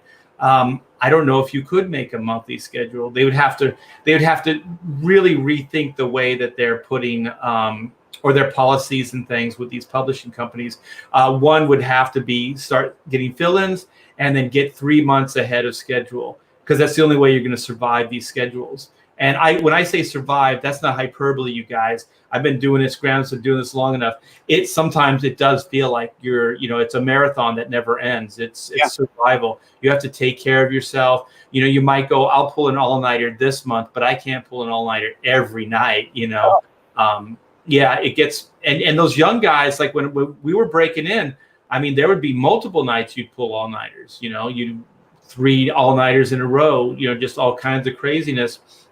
And I wish these publishers really understood more of how hard we work.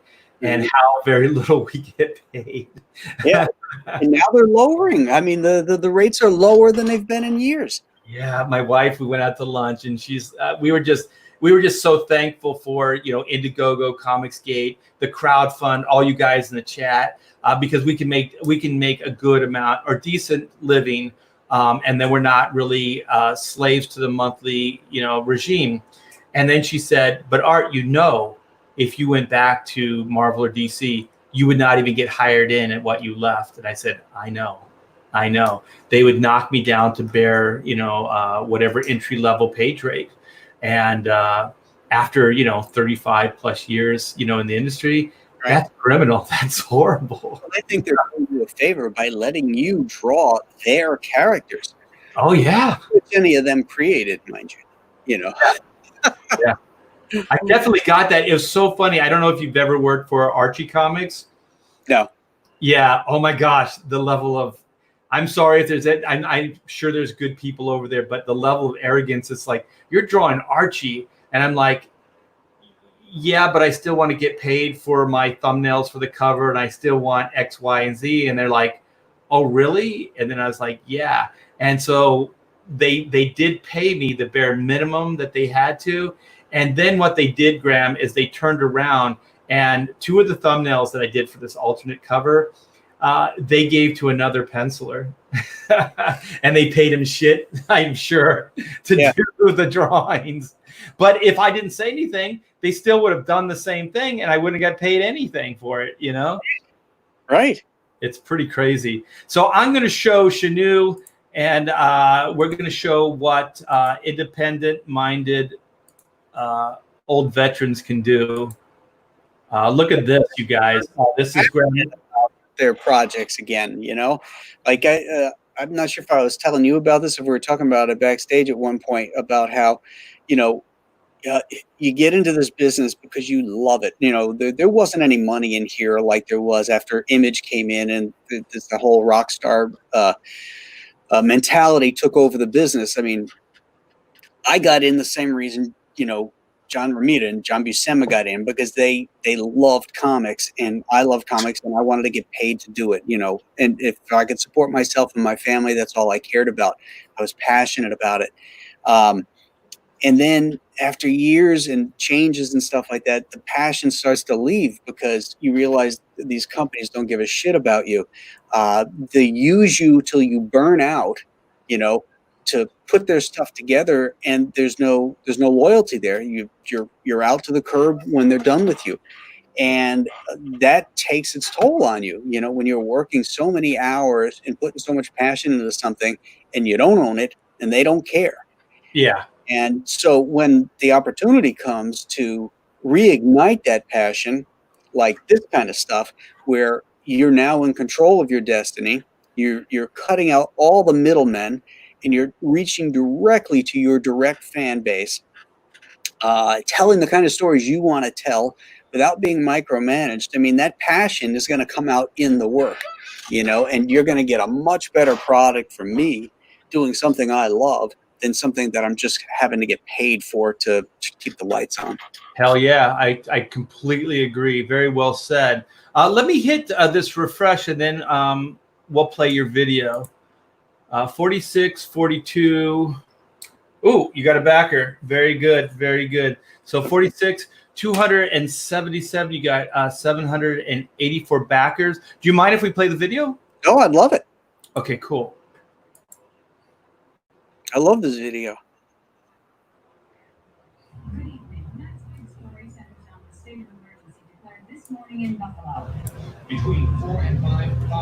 Can you guys hear it? It's low. Kind of muffled too.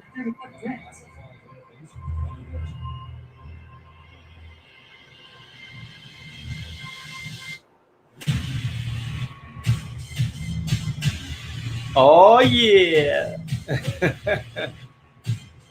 There's that window. There it is. There's my boy. 10 below zero. Get off the streets and highways as soon as possible. There's the house. It's an actual buffalo home, too.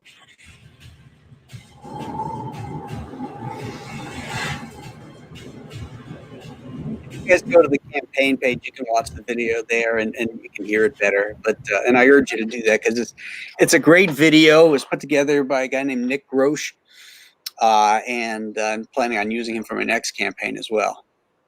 Yeah, it looks great, man. It looks like just this is classic horror, man. This is old school classic horror. Yeah. The way it was meant to be.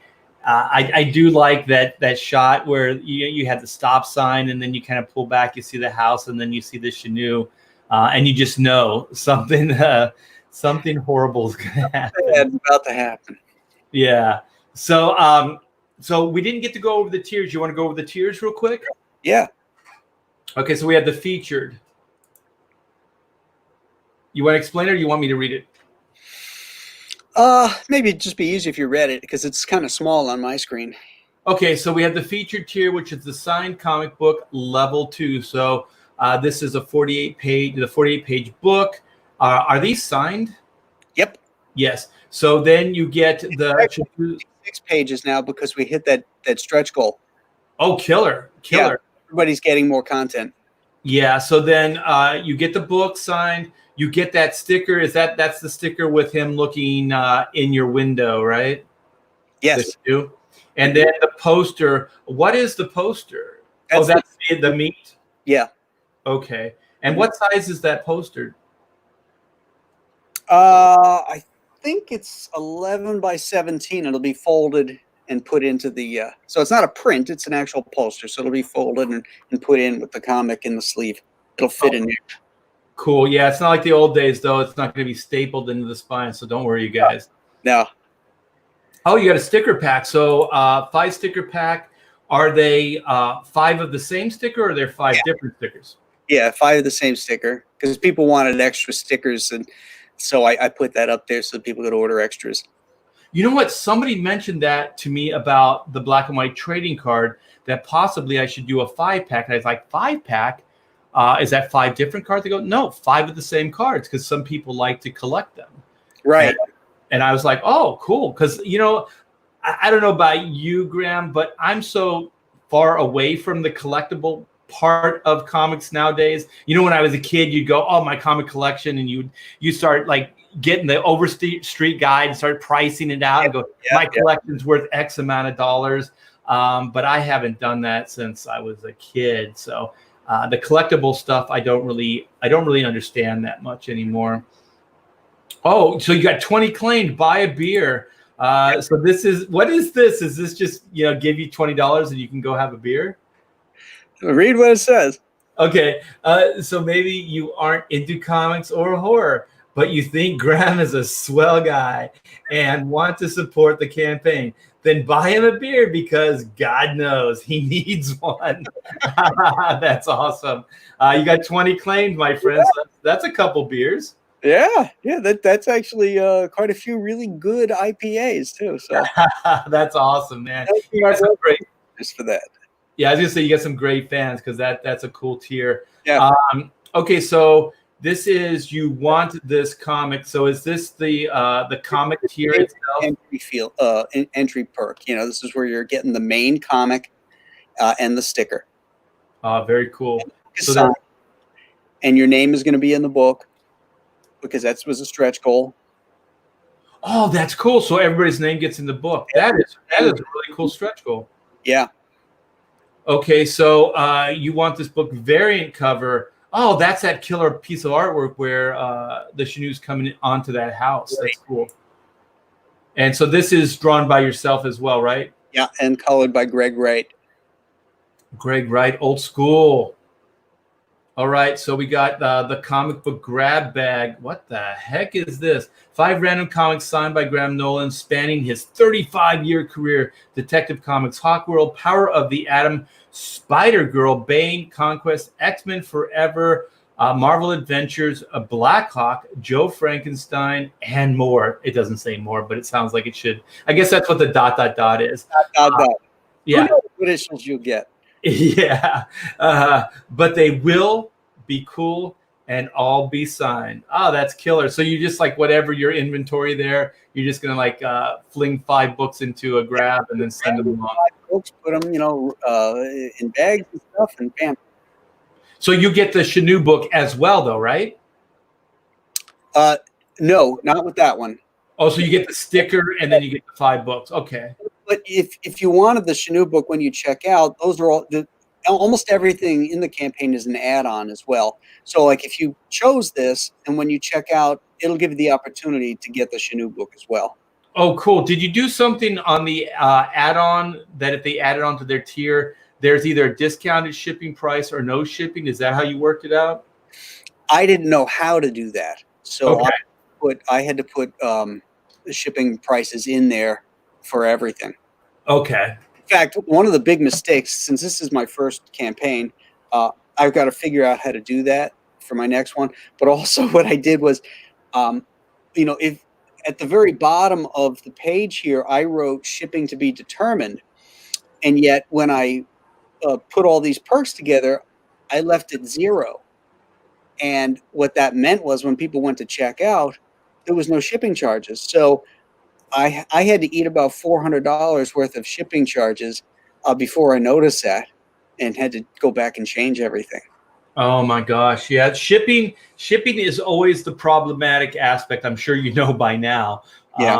But it's always the problem. And the worst aspect is, I mean, I really like all the international backers. I love those guys.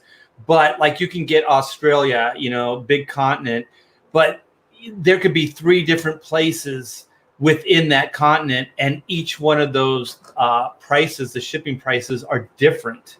You know what I mean? Or even like parts of Europe and things like that. So it's really hard to figure out how much to charge, especially with the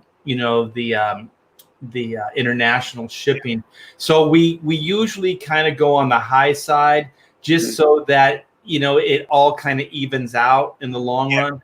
And that's one thing I do wish eventually these crowdfunds can do, where we can type in regions, or they can put in where they live, and then it can give them a proper shipping price. You know what I mean? Just to kind of keep it all above board. But see, the problem is that when you're setting this thing up, you don't know what stretch goals you're going to have, and or how much that package is going to weigh when all is said and done. As all of a sudden, that comic that you just bought, by the end of the thing, now you're getting these other things in with it that are adding weight. If there's something that you're going to add, like as a stretch goal hardcover, okay, now that thing's a lot heavier than it was. So how do I determine what that shipping weight is going to be? Exactly. You can't really, all you can do is talk to other people that have crowdfunded, and then just kind of get a guesstimation of things. And then a lot of it is just trial and error. You got to try things, kind of get burned a few times, and learn the hard way, trial by fire. Yeah. So then we have the book plus remark. That is a great little quickie, man. I love the Shanu profile there. That's awesome. Yeah, inside the front cover, there'll be a little a white square with nothing in it, and that's where I'll do a remark in there. Perfect. And this is pretty self-explanatory. You got 15 claimed. You want this comic. So this is the retail level. I think we talked about this on another stream.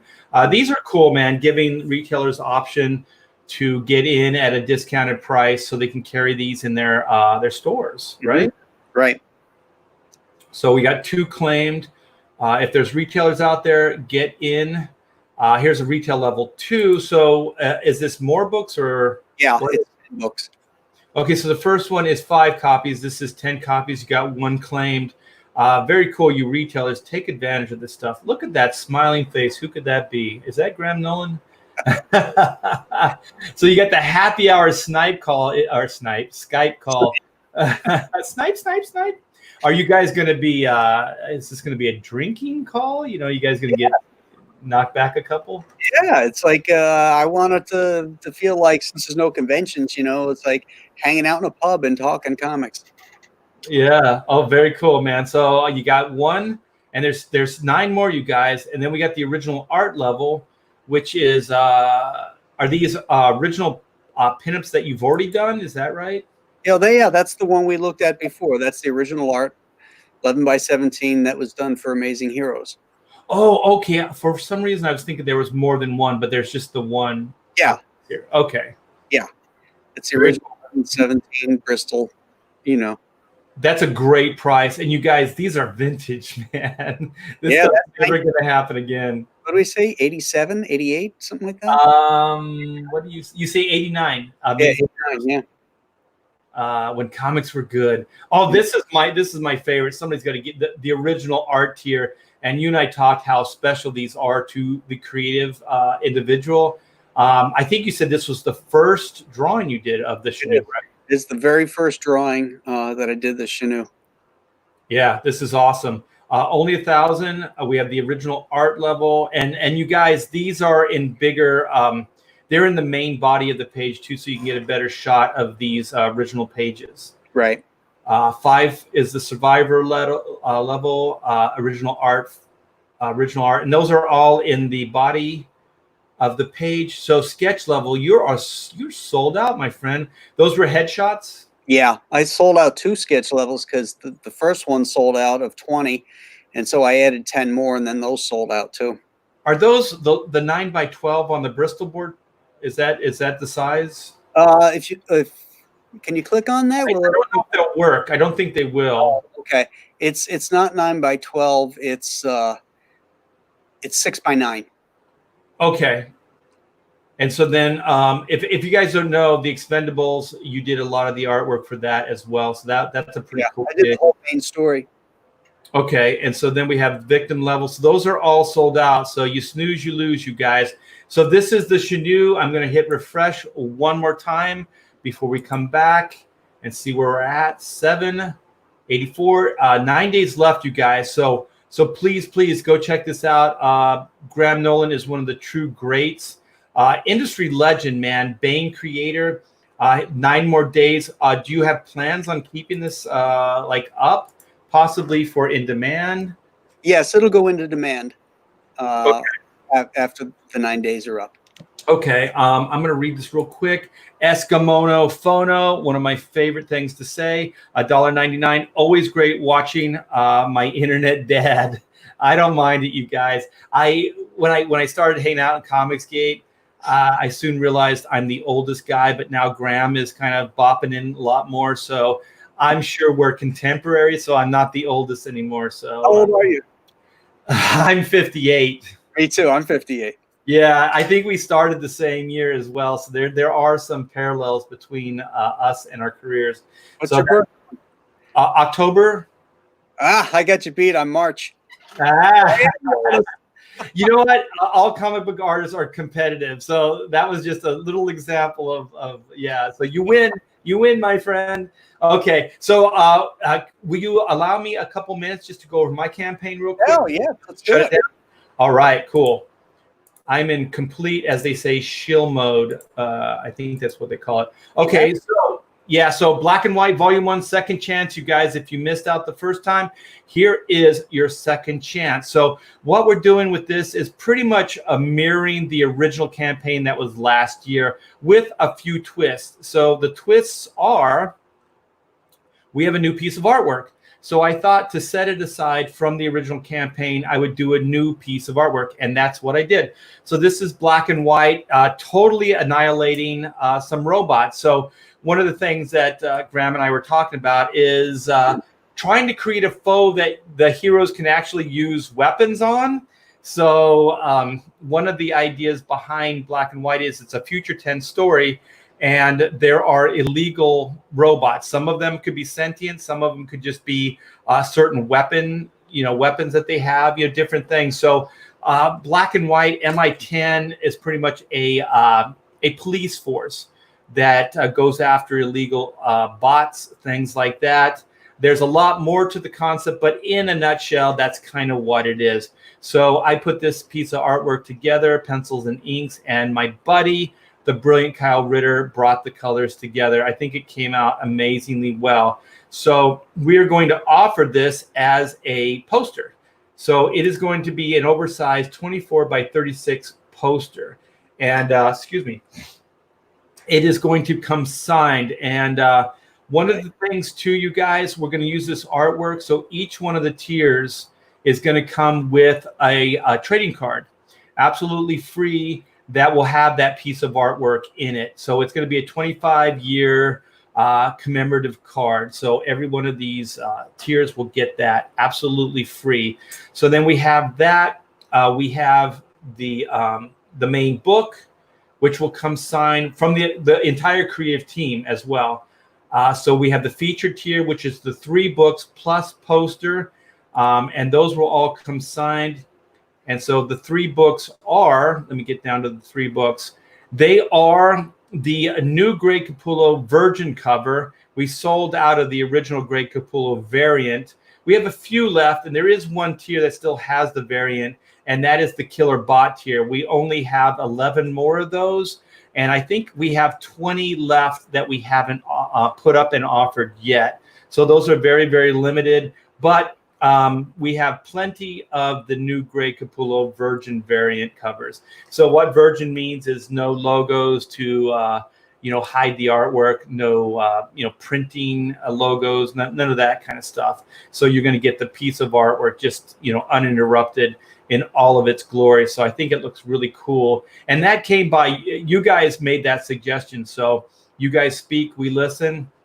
And so I was really fortunate enough to have Dynamite come to me and ask me to do a black and white Vampirilla crossover cover, and I did. I couldn't not do it.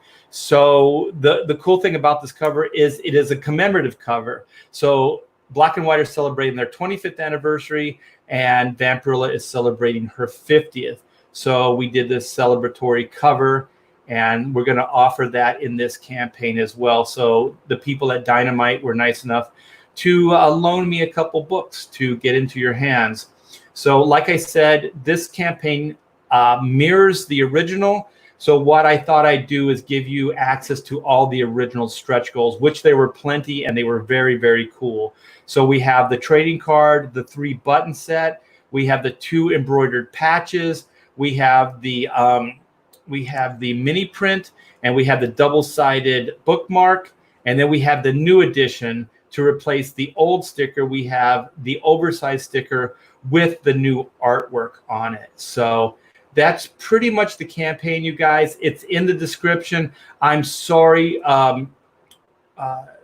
Graham, I did not put your link in the description. I kind of threw this together really, really quick. So if there's anybody that's wrenched, could you please put Graham's campaign in the chat there? And once I get done here, Graham, I'll add it to the description. Okay. I'm very sorry about that. So yeah, let me hit refresh. So 262 backers. 271 now. We're at 17,598. So if we keep going the way we have been, we may be able to do 18K by the end of the day. So thank you guys very much. That would be a great way to finish up day 6 of this campaign. So thanks to everybody's back. Thanks to everybody that has supported. And if you guys could, please keep supporting not only Black and White, but Graham's Shanu as well. He is days away from ending. And did you answer the question whether you're going to go in demand or not? I am. Okay.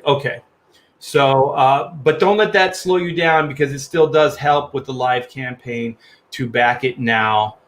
It just kind of gives you the option later if you're waiting for a paycheck or something like that. So plus the in demand, it takes a higher percentage of money out of the pot too. So it makes less when it's in demand than when it's a live campaign. Yeah, definitely. And it does help your algorithm still, even though you're as far into the campaign as you are, to keep getting backers and stuff like that, because it's kind of based on your sales is the higher you go up on their page. Okay. So I do believe it's that way. So you want to keep it relevant and keep things moving forward. So. I want to answer a question that Nick C put up there. Will Shanu cross paths with Joe Frankenstein? Where is Nick C? We'll go ahead and answer it, and I'll find it. Joe Frankenstein is going to have a shout out in this book. Oh, cool. Yeah, so he's going to be referenced so that it's going to have the feel of a shared universe. Because Joe Frankenstein starts out in Buffalo as well, and he has a lair in one of the old grain elevators that's on Lake Erie, and so yeah, he's definitely going to get a shout out. And that's cool because you're a Buffalo boy, right? That's where I live. I'm a Florida boy, but I live in Buffalo now. Oh, okay. Because Yeah. I just remember I was fortunate enough to meet some of the greats in this industry. And I remember Jack Kirby telling me, he's like, write and draw what you know. And I was like, what I know? And it's like, yeah, to make it real. And I was like, okay. And so you could tell I was confused. He's like, even if it's Galactus, try to find something relatable, find something that you understand, something that you know. So, even if it's like a location like Buffalo, like you said, when we were looking at the house, you're like, that's an actual Buffalo house. Yeah. Like that kind of reality, even though somebody might not understand it, it does add a level of relatability that is undefinable. You can't even really put your finger on it, why it works, but it just works. And that's that connective tissue that he was talking about. I remember when Ross Andru was drawing Spider-Man. Oh, Ross Andru, I love that guy. Oh, he was an amazing storyteller, and he would take photographs of everything in New York City. So, like, he wouldn't make like John Romita's New York City sort of looked made up, even though Johnny was from Queens, he was a New York guy. I don't think he was referencing his buildings except for maybe if he had to draw something, like the Empire State Building or something like that. But Ross Andru took shots of everything. And I remember, because I grew up on Long Island first in Long Beach, and to get out there, you had to go through the Rockaways. And I remember what that drive was like. And when I saw Spider-Man 138, Madness Means the Mind Worm, when Peter had to go and move in with Flash Thompson, who lived in the Rockaways, that taxi cab that's taking Peter out is like, holy shit, I know that route. I mean, I know these dilapidated buildings. I know this. The texture of it was so authentic, that I could relate to it, and it didn't look like any other real any other place at all. I mean, you knew where that was. Right. And I didn't grow up in New York, but like all my early New York understanding was all through Marvel Comics pretty much. Mm-hmm. And then when I got to go, that story I told you, that was the first time I went to New York City as well. And I was kind of like, there was points of reference, and I do remember them from the comic books, whether they were photo repped or not. I was like, oh, okay, I kind of feel like I've been here before. So right. It does have that kind of relatability. So I'm going to get these super chats, and then we're gonna finish this up. So Eskimo Phono, thank you again for the $1.99. Keaton might come back. So will you wear your cowl? This cowl, I'll tell you right now, that thing is brittle. Like that thing is like, if I touched it, it would fall apart. So I don't even touch it. Like that rubber just kind of turns to like, I don't know, it'll just turn to dust. So I try not to touch it. So I will not be putting that on. And if you guys are thinking, I never put it on. So it never was on my head ever. So Eskimono, again, good luck to you, Mr. Nolan. You did not have to pay me for that, but I do appreciate that. Thank you so much. You owe me $1.99. You owe me $1.99. I want my $2. Okay, so Eskimo Phono, back and share the Indiegogos of these fine gentlemen. Yes, please. And do thumb it up. Give me a thumbs up. And like, subscribe, and please hit that bell for notifications, because I'm not getting my notifications, and I heard that a lot of people aren't getting their notifications for this show as well. So it does help to kind of refresh the YouTube algorithms or whatever the hell it is, so that they know. And sometimes they bounce you from your subscription. So check and make sure that you're still subscribed to the channel. It does help you guys. So wait, what is this? Give me what? give you $40? I don't even understand what that is, but no, you're not getting $40 from me. So very good. Thank you so much, Graham, for coming on. It's always a blast. We got to hang out more because this was the tip of the iceberg, right? We got some stories, man. Absolutely. Yeah, very good. Thank you. What'd you say? A lot of them we can't tell. Oh, you know what? I don't care anymore.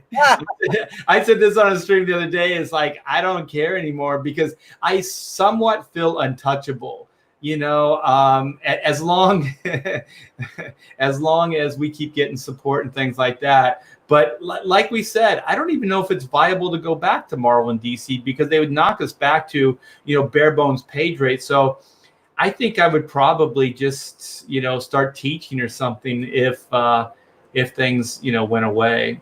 Mm-hmm. Yeah, something like that. So so very good, you guys. I will see you soon. And also, I'm running a little late, but I think his name is Kami Mark. I'm going on Kami Mark's show. So if you guys know who Kami Mark is, I'll see you over there in a bit. So thanks again. Take care, you guys.